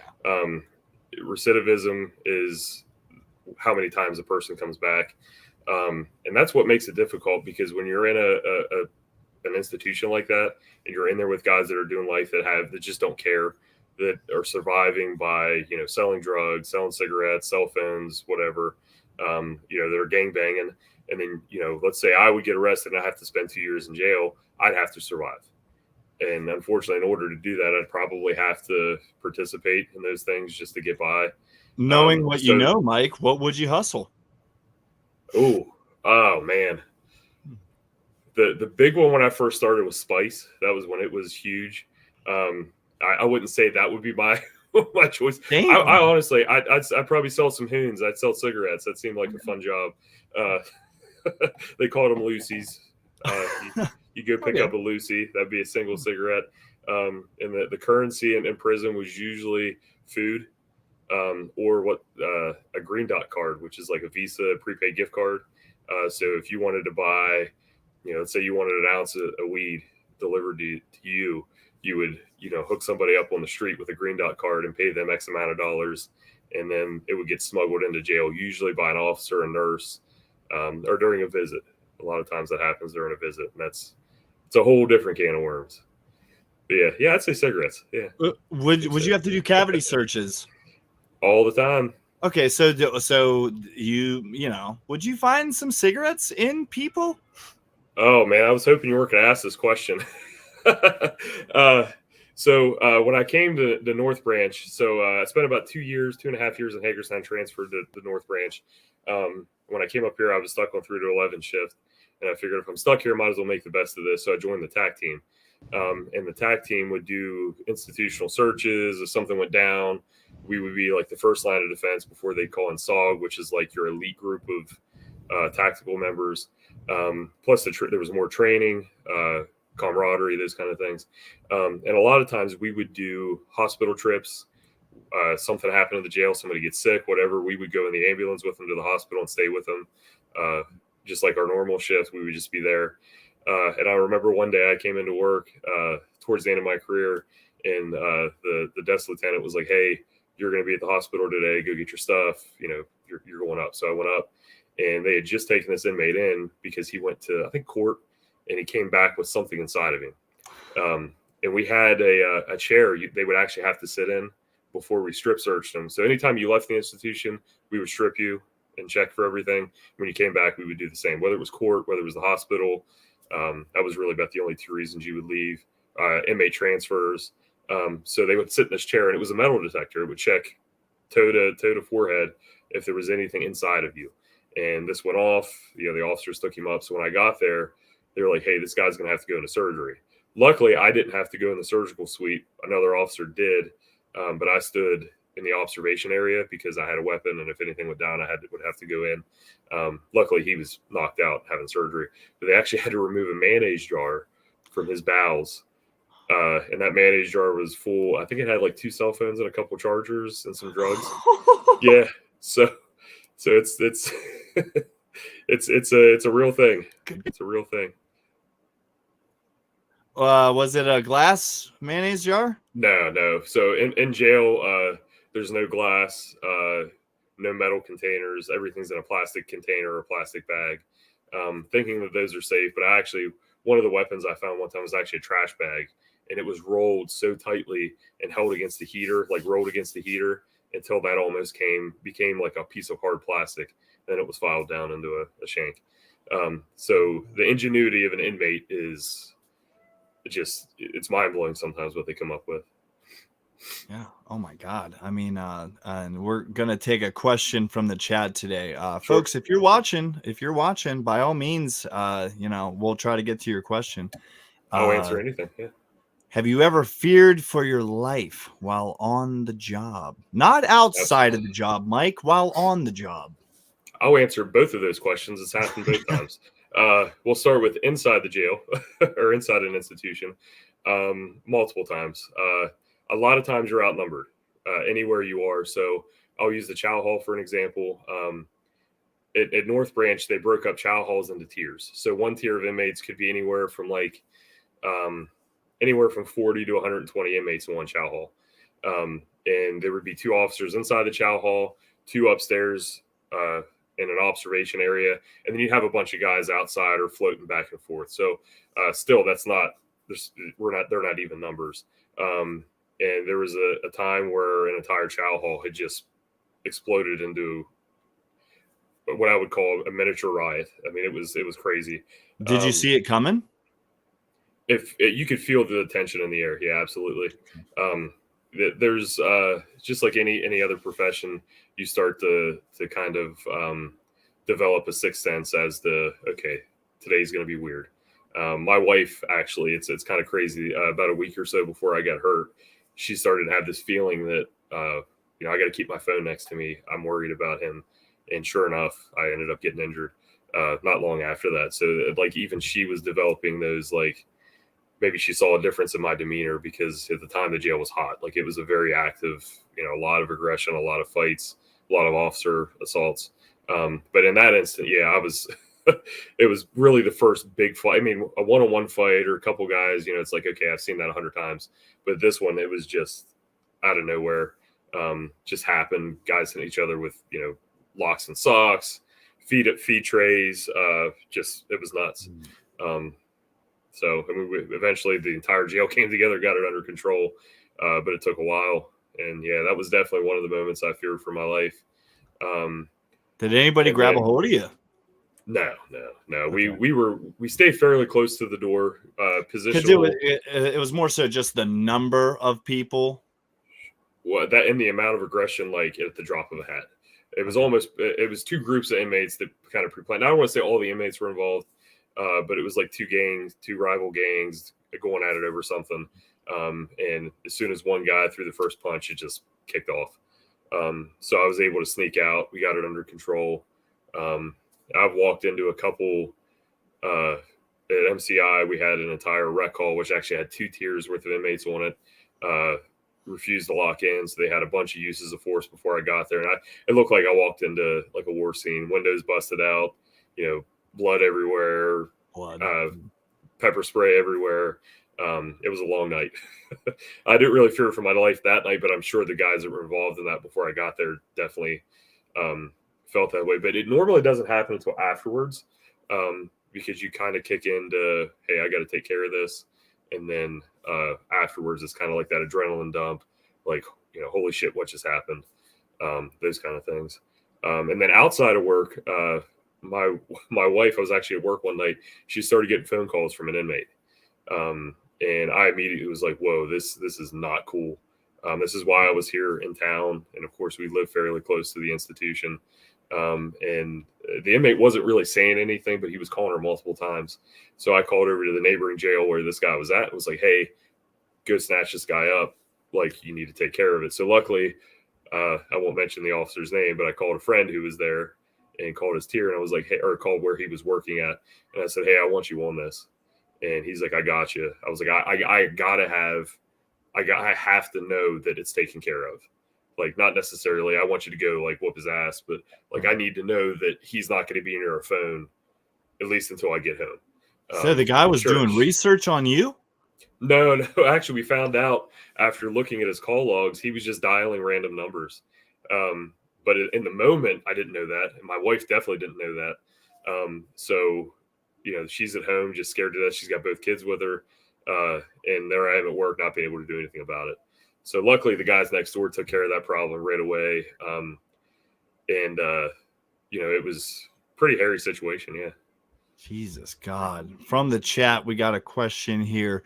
You said that you've dealt with inmates you knew previously. Have you run into someone on the street who was a former prisoner that you oversaw? Thanks, Jake. What's up, Machine? Absolutely. I was driving actually just a couple years ago. We were in LaVale, which is kind of like the shopping area where we live, a lot of shops, a lot of restaurants. And I was at a stoplight and a car pulled up next to me, and a window came down, and I'm like, oh, it must be somebody I knew. So I rolled the window down, and here it was actually an inmate I had in Hagerstown who was like my tier janitor, if that makes any sense. I got to hire I don't want to say hire my own inmates, but I got to pick who worked on my tier. So Good behavior kind of thing. For the most part, and guys that I knew that weren't going to do stupid stuff. Like I would have to watch them, but I wouldn't have to worry about them, just skating around the jail, like leaving and be like, where'd this guy go? If I was ever an inmate, that'd be me. I'd just be, I'm going to go visit my friend real quick. I'm a social butterfly. I can do what I want. Oh, yeah. Oh, yeah. Yeah, so he pulled up next to me, rolled a window down, and he's like, what's up, Iser? And instead of ignoring it, I looked over. I was like, oh, hey, what's up, man? And right away, I knew who he was. It wasn't a weird interaction. He was polite. My wife and kids were with me. And I was just like, hey, hope you're doing well, man. He's like, yeah, we're doing all right. And I know this guy's not from Cumberland, so I don't know why he was here. But it wasn't awkward. It wasn't scary. I guess because it was him. He was a pretty well-behaved, I want to say well-behaved inmate. I mean, as good as you can be. He was always respectful. He was actually like some sort of like karate master. The dude could do like backflip. He would just stand there and do a standing backflip, do all kinds of kicks and stuff. Like he was kind of like a circus act, to be honest with you. But he was never, as far as I know, he was never a violent. I never saw a lot of violence out of him. But yeah, that was weird. It's happened a couple times. There's another guy. I'll talk about him because he's a piece of crap. His name's Yancey Bailey. He's been in the news a lot lately. He likes to set fires and likes to. He's also a rapist, so I have no problem talking about him. He's a piece of crap. But anyway, my wife was doing home care with our local hospital. I actually had to go to his house. And she called me, pretty upset after that one. She's like, hey, I just met this guy outside of, do you know who this is? He said how did he word that? He wanted to kill me, I think is what he told you. He said or if he goes back in, he's going to kill officers. Yeah, he had already heard. Yeah, and he saw her name, and I'm sure he's an idiot, but I'm sure he could have put two and two together. But she felt pretty threatened by him, which, knowing him, I wasn't worried about her physical safety, but he is a rapist, so I was like, you should leave. You should leave.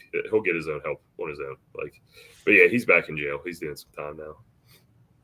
Yeah. From our whole team, from the Travis 24 Show team, fuck that guy. Exactly. But so one of my very best friends growing up, he got into some trouble. I'm not going to say his name or his crime or anything like that. But being in prison, he only spent 2 years in prison, but it changed him. It changed him for the rest of his life. One of the things that he told me whenever we were kind of sitting down, having a couple beers, talking about his time in prison, he said that one of the officers came into his jail cell, and because of the nature of his crime, he wasn't respected. And it wasn't just the inmates, it was the correction officers too. There was a correctional officer that came in and said, hey, you're going to give me your honey buns. He's like, I'm hungry. I want a snack. And my friend was a badass martial artist, like very, very good at the martial arts, very bad dude. And he told the corrections officer, he was like, you're going to have to fucking hurt me, or you're going to have to fight me, something. Because he was like, because this is all I have in here. Right. And then the officer told him, he was like, I could fucking kill you right now. And nobody would ever blink an eye, and I would absolutely get away with it. So do you still want to hold on to your honey bun? And my buddy stuck to his guns and still said, yeah, you're going to have to kill me then. And the officer ended up letting it go. Did you see situations like that? Not so much like that. In my experience, I never saw an officer go above and beyond what needed to happen. Luckily, again, I've worked with a lot of really good officers who took pride in what they did and wanted to make sure we all went home. There are bad eggs. I'm sure it happened while I was around. I just didn't see it. There was plenty of officers. Kid I went to school with was an officer. He was sneaking cell phones and drugs in, and I can only imagine how he was doing that. And he ended up getting caught, getting fired. Went to court. Actually ran into him at an Applebee's, and he's like, "Hey man, did you hear I got off my charges?" And I'm like, "Yeah, you could have got a lot of us hurt or killed I could give two shits less about you now. So, and it was a kid I grew up with. Like I went to school with him my entire life, and after that happened, I was like, no, you put all of us in danger. So no, even if that did happen, I wouldn't have let it slide. And I know a lot of the people I work with wouldn't have let that slide because that puts everybody in danger. And that officer would have been made to quit either by us or, we would have went, not that we don't like to snitch on each other either. Especially in the use of force, because in the use of force, we're all going home. Unfortunately, in that situation, that inmate, if they die, they die. I hate to say that, but we're going home, and that's our goal every day is to go do our job and go home to our families. So if an inmate wants to do something stupid and we have to step up, what we're doing, it is what it is. Luckily, that didn't happen very often. But in that situation, no, I never saw that. I'm not a big fan of that. Of course, there was inmates we, might have picked on a little bit or made fun of because they looked funny or acted funny, but a lot of them, they were cool with it. Not that we would ever really take it too far, but we were pretty much all they had other than each other. So a lot of inmates knew that and would respect that and respect us in that aspect. But there's still always that line. So you got to walk that line with an inmate. So as long as an inmate was respectful to me, I was respectful to them, and a lot of guys and women that work that position are the same way. But unfortunately, there's times where that's just not an option. So we're in the last 20 minutes of the show here. Let's go ahead and jump into this. Who would you say is like the most violent, most infamous kind of character that you came across, would you say? It's weird for me. I'll be honest with you. I haven't been in that job for about 5 years now. And a lot of that stuff I kind of purged from my memory. I can't remember names of, certain individuals I'll remember forever. But when it comes to violent individuals, there was a guy up here at North Branch that was always in trouble. Anytime he was put back into general population, he was right back into segregation, which is where I spent a lot of my time. Are you talking about their actions in jail, or do you want more of like what they were in for? Yeah, maybe somebody who was in the fucking newspaper for what they did. Maybe okay. There was quite a few guys. Probably the most disgusting individual was Joe Matheny. I'm sure a lot of people who are into that stuff know who Joe is. He had a couple different names, but like the hamburger cannibal is what they called him. Hamburger cannibal. Yeah, we can jump into him if you want. He recently died a couple years ago. He pretty much was trying to kill himself through his diabetic issues. So Joe was he was an older dude by the time I met him, but I think he was arrested somewhere like in his 40s. Rumor has it he was never charged with 5 murders, but he was arrested for them. There just wasn't enough evidence. His wife or girlfriend, whatever she was at the time, ran off with her pimp, and she was sold into that trade. She was doing a lot of drugs, and it cost him a lot of money. It cost him his house. So he went to go after her. Well, when he went to this tent city in Baltimore to find her, she wasn't there. So he was interrogating people that were sleeping there. And when they couldn't give him an answer, he snapped and killed him. He killed 5 people in one night. He went to jail. He got arrested for homeless people. Yeah, absolutely. Yeah. And they obviously they didn't know who she was. So he just killed him. He went to jail for that, but he wasn't, he was found innocent because there wasn't enough evidence. So he got back out. So when he got back out, he was working for a pallet company. And this is kind of what I know about him and what he's told me. He worked for this pallet company, and he was arrested for 2 murders at that time. But he told me and other people, different numbers like 15, 20. But he was burying the bodies like right behind this trailer. And it was at the end of a dead end road right next to a river.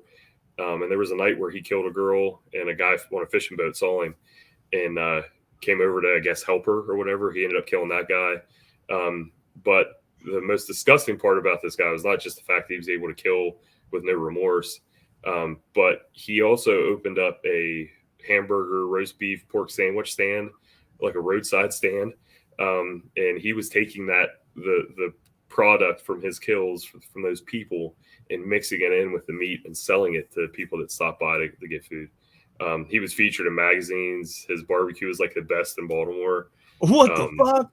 Dude, Around what time was this? What year? 90s, somewhere in the 90s. Okay. Yeah, this sounds like a 90s thing. Yeah. So he always joked. He actually wrote some letters that are pretty infamous now.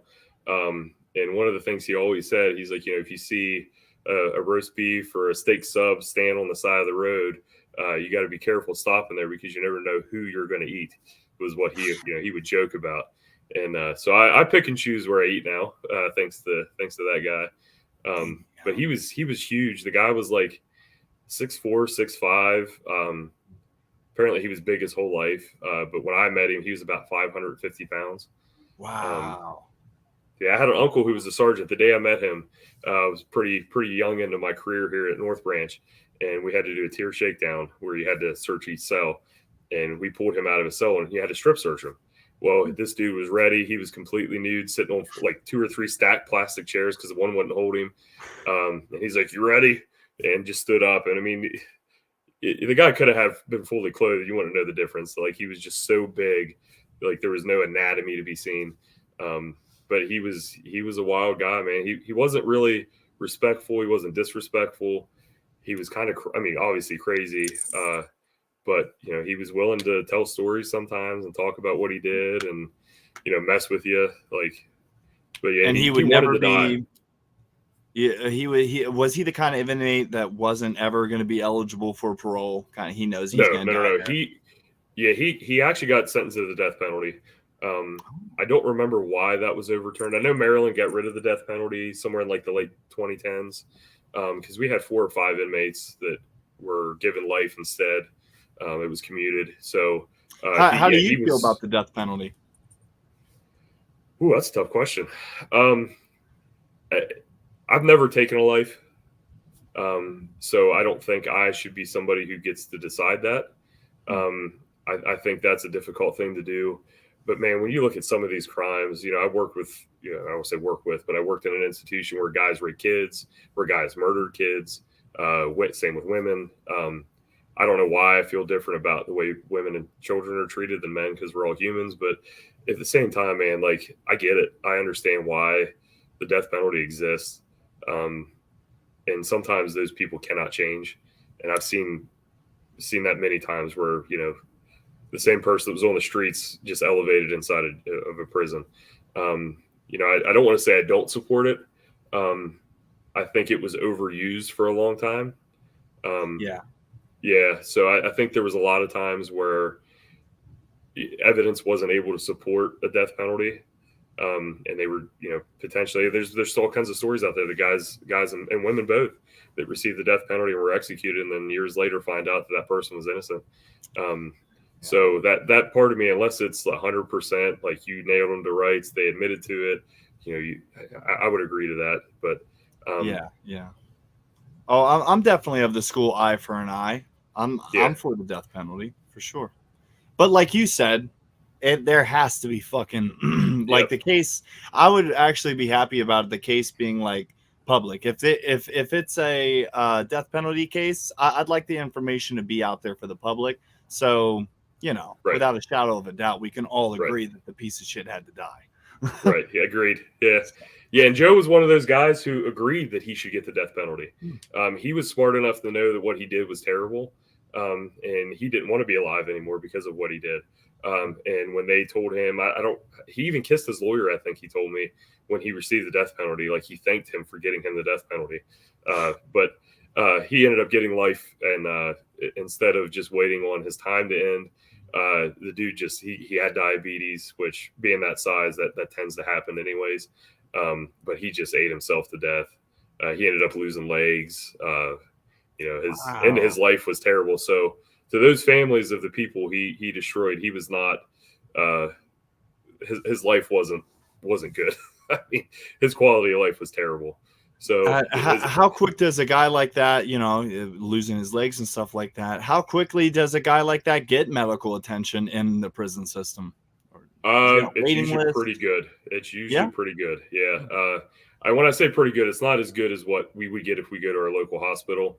But nurses in a jail or a prison, they're there for the inmates. They're not there for us. So if I were to get hurt which had happened multiple times, I would have to wait for an ambulance to show up. Now, if it was a life-saving kind of thing, I'm sure those nurses would jump in and help, but they were not there for us. They were there for the inmates. And I was always a fan of, hey, we need to have people in here for us too. Like, even if that person sits for a month and doesn't do anything, they're getting paid in case they have to do something. And they just the state of Maryland wouldn't go for that. That was one thing our union pushed for, was to have us medical care on site as well. Is it because the statistics just wasn't there? There wasn't enough of you getting Probably hurt? And money. Okay. Money. Okay. Yeah. Money's a factor. Unfortunately. It always is. Yeah. So what? Okay, so here on the tail end of the show here, what was the because I don't think we touched on that. What was the injury? What ended your career in the prison system? I don't think my boys watch, and I haven't heard from him yet. But a lot of times, especially at North Branch, because it was a much more serious situation with violent inmates in 3 of the 4 housing units. A lot of them were mental health inmates, so you never knew what you were getting into. Those guys, talking about medical care, those guys had their own staff devoted to them. So they got really, I don't want to say they got really good medical care, but they got care. They got medication. They were usually, full of lithium and other things to keep them calm. But we always had a battle buddy. So you hardly ever went anywhere by yourself. So down there on a tier, you weren't by yourself ever. You always had somebody with you. You may not be right next to each other, but you were out there together. So there was at least 2 of you. And in this instance, we had a guy, he was actually on pretrial, which is a weird thing Maryland started, where they would put pretrial inmates in maximum security institutions to wait on their trial before they were actually found guilty or not guilty. And they ran out of space in Baltimore at the detention center. So they sent us like 30, 40 of them. And we had a guy who was just showing off. He was showing off for his boys. He was a big dude, like 6'3", 6'4", pretty heavy dude. And he was in the shower. It was a normal, something we did every day, take guys in the shower, take them to medical, escort them. And there was 2 of us. He came out of the shower and he headbutted the guy that I was working with. And as soon as he did that, I kind of scooped him, took him to the ground. Well, I had my hand up underneath of his arm on his back to force him to the ground. And when we all went down, this guy I felt like, like a dog on a leash getting drugged behind a car. I just went with him. And when I did, I actually ruptured my pec, my bicep, my labrum, and something called a Vanguard ligament, and dislocated my shoulder. And in the moment, I didn't know I did it. Right. So we continued. This guy was kicking, fighting. We had to fight with him, spitting on us, you name it. We took him to what's called a strip cage, so that we could put him in there, uncuff him, and let him chill out until the medical staff could come see him, because he needed medical attention. And as soon as that whole situation calmed down, about a minute afterwards, I started to kind of come down from the adrenaline. And I just so happened to be in the sergeant's office getting ready to type my report up and, to decompress a little bit. And I looked at my sergeant and this other officer and I said, hey, I don't feel good. Like, something's wrong. Threw up into a trash can because the pain just kind of hit me like a ton of bricks. And I went to started typing on the computer, and I couldn't pick up my right arm. And blood started to pool, and I was like, hey, I got to go to the hospital. And a lot of us don't like to do that. I guess pride. But I knew I had to. And I got to the hospital. Luckily, an old sergeant of mine, who's now a nurse, was working that night, saw my name come through, and was like, hey, I'm going to take this guy. And he pretty much told me right away, he's like, get a lawyer, take care of yourself, make sure you stay on top of your appointments, go, you got to go see a specialist. And I ended up having 2 surgeries to repair everything. So. And they took care of you for all that? Yeah. So it was not a fun process. They do something called bleeding you out. They'll attempt to not pay you for months at a time to see if you'll just say, screw it, I got to go get another job so you don't have to pay me anymore. Luckily, my lawyer had a really good lawyer, Lloyd Saro. I'll throw him out there. He's a great dude.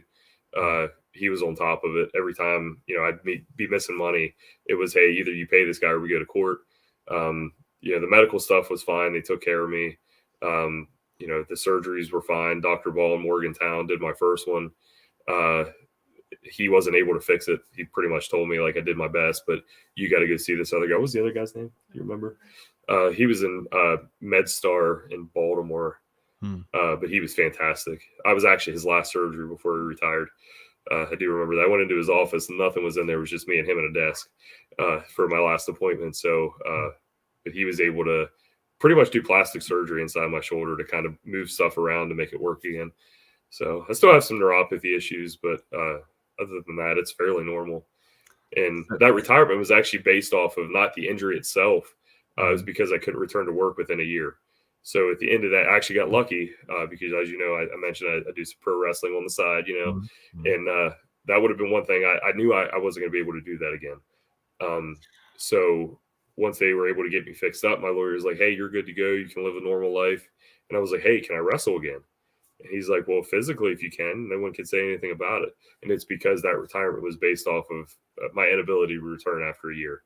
So I got lucky. Had they decided before that year, it was based off the injury, I would have had to been really careful what I did. So had you already gotten into pro wrestling before this injury happened? Yeah. So I signed up with the Elite Pro Wrestling Alliance in 2012. They actually had Big Time Wrestling come through with Ric Flair, Matt Hardy, a bunch of different people. I don't know if you were there that night or not, but that was the night I was like, I got to do this. So I stayed after, talked to Jake Davis, to George Davis, got hooked up, and they said, if you want to start now, help us tear down everything. So I got that baptism into, the not so glamorous side of independent wrestling. But that's when that started. So I did it for, I guess it would have been about 4 or 5 years before I got hurt. And then, of course, while I was hurt, I was just kind of a hermit, couldn't go anywhere, couldn't do anything. Yeah, just in the last couple of years, me and you have gotten a little bit closer. I now, in retrospective, I am remembering, you kind of went away for a while.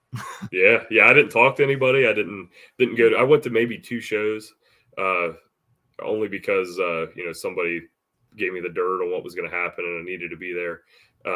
So, I'd go but I bought a ticket. I sat in the crowd. I didn't go backstage. I didn't hang out with the boys afterwards. Just like any other fan, I went to watch the show and went home. I think I only went to 2. Yeah.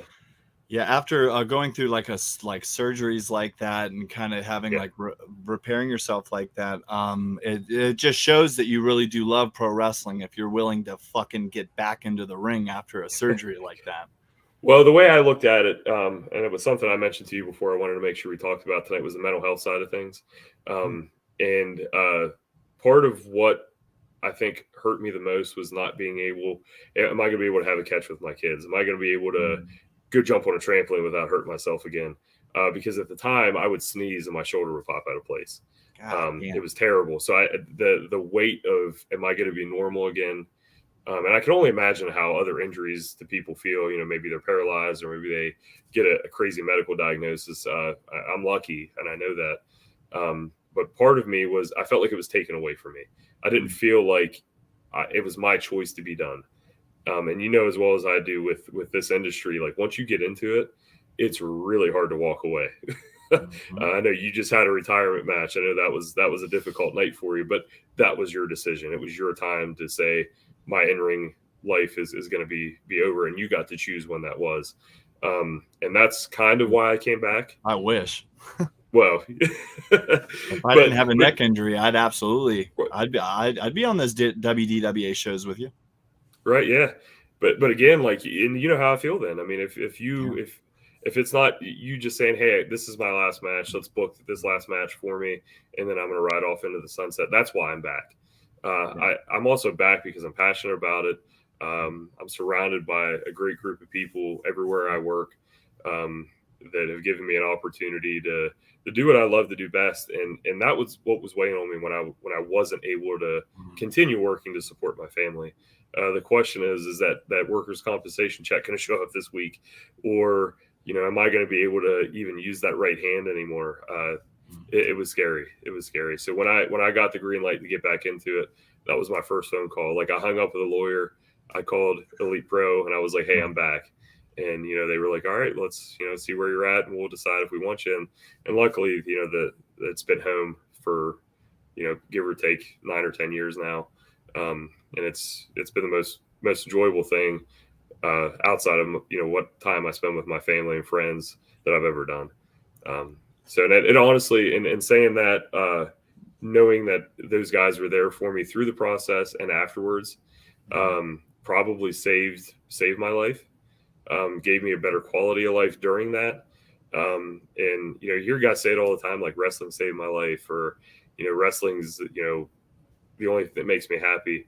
And truthfully, I look forward to getting to travel and go do shows. I look forward to going to train with guys, knowing that there was a time where I thought I wasn't going to be able to. So for anybody else watching, if you're a correctional officer, if you have family members that are correctional officers, it's difficult. The mental health side of this is very, very difficult. My situation was different than somebody else's, but it would be in your best interest and your family's best interest to get help. And I still go to see a psychiatrist as like maintenance. We just do check-ins. And, I was going a couple times a week for a while to deal with anger management issues, to deal with the mental health side of things. And so I don't have too much pride not to go. Like, you guys, if you're struggling, even if you're not sure if you're struggling, go find out. Not all psychologists would just want to medicate you. They tried with me. It didn't work.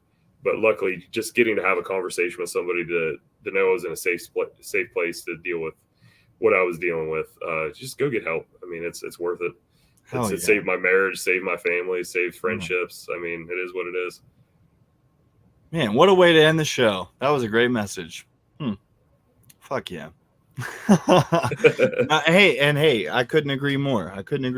Yeah. One of the big things about the Travis Dufour show is this is a way for people to meet people that I respect and people that I care about. Anybody that I've ever had on this show so far are people that I really look up to, and colleagues of mine in the professional wrestling business, that pro wrestling isn't the only thing that defines them, and I like to learn more about them on my show. And that's what we did today. And hell of a message there from you, Mike Iser. Thanks, brother. Appreciate it. Thanks again for coming on to the show. And there's not going to be a better way to end this. That was episode 10, and we will see you guys next week. All right, guys.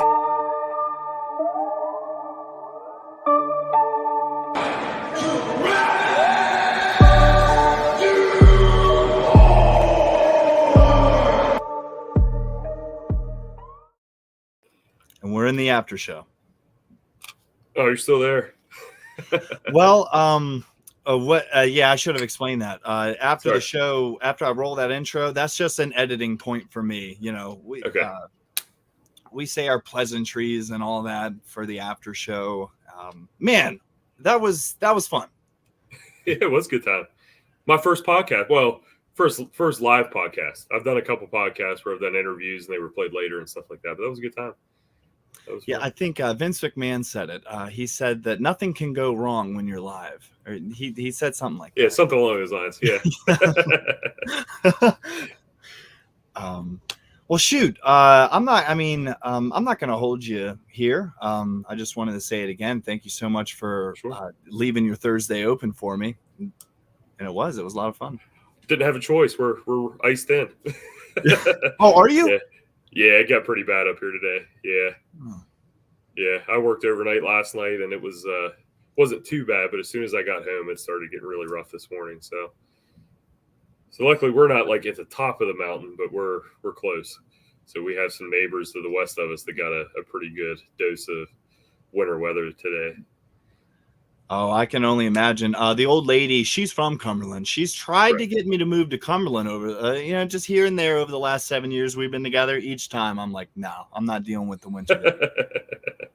Yeah, honestly, where we live right behind a high school here locally, and it's a great neighborhood. But there's neighborhoods around that I've, just like any town, I wouldn't recommend. But I've lived here my whole life for the most part, and I don't want to say I'm stuck here because we have plans of leaving eventually and, seeing what the rest of the country looks like, even if we just travel for a couple months or whatever. But it would be nice to have a change of scenery at some point in time.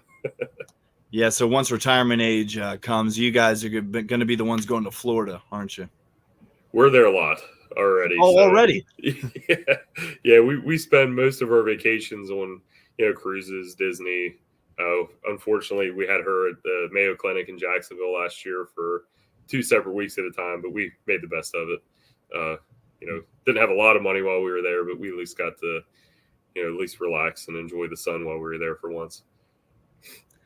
Just in the last couple of years, I've ran into so many people that love going on cruises, and I didn't realize how inexpensive it is. I think it's more expensive now because we went, I think, a year or so with the cruise industry being shut down. So it's the demand's higher.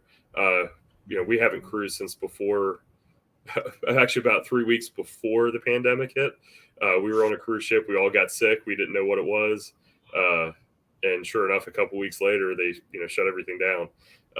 So we were on a couple before that. Yeah, they were. We could take the family of 4 for, I think, our first cruise we ever did was a 5-night cruise, and it was less than $1,000 just for the. Other stuff was, the flight stuff like that was expensive, but the cruise itself was cheap. It was awesome. It's definitely on my bucket list, but it's fun. You'll love it. A part of your gimmick, you're a dad. I'm actually a dad. I got kids to put to bed. You've got kids to put to bed. We'll go ahead and end it here, Mike. All right, brother. Let's do it again sometime. It was fun. Yeah, dude. Have a great night.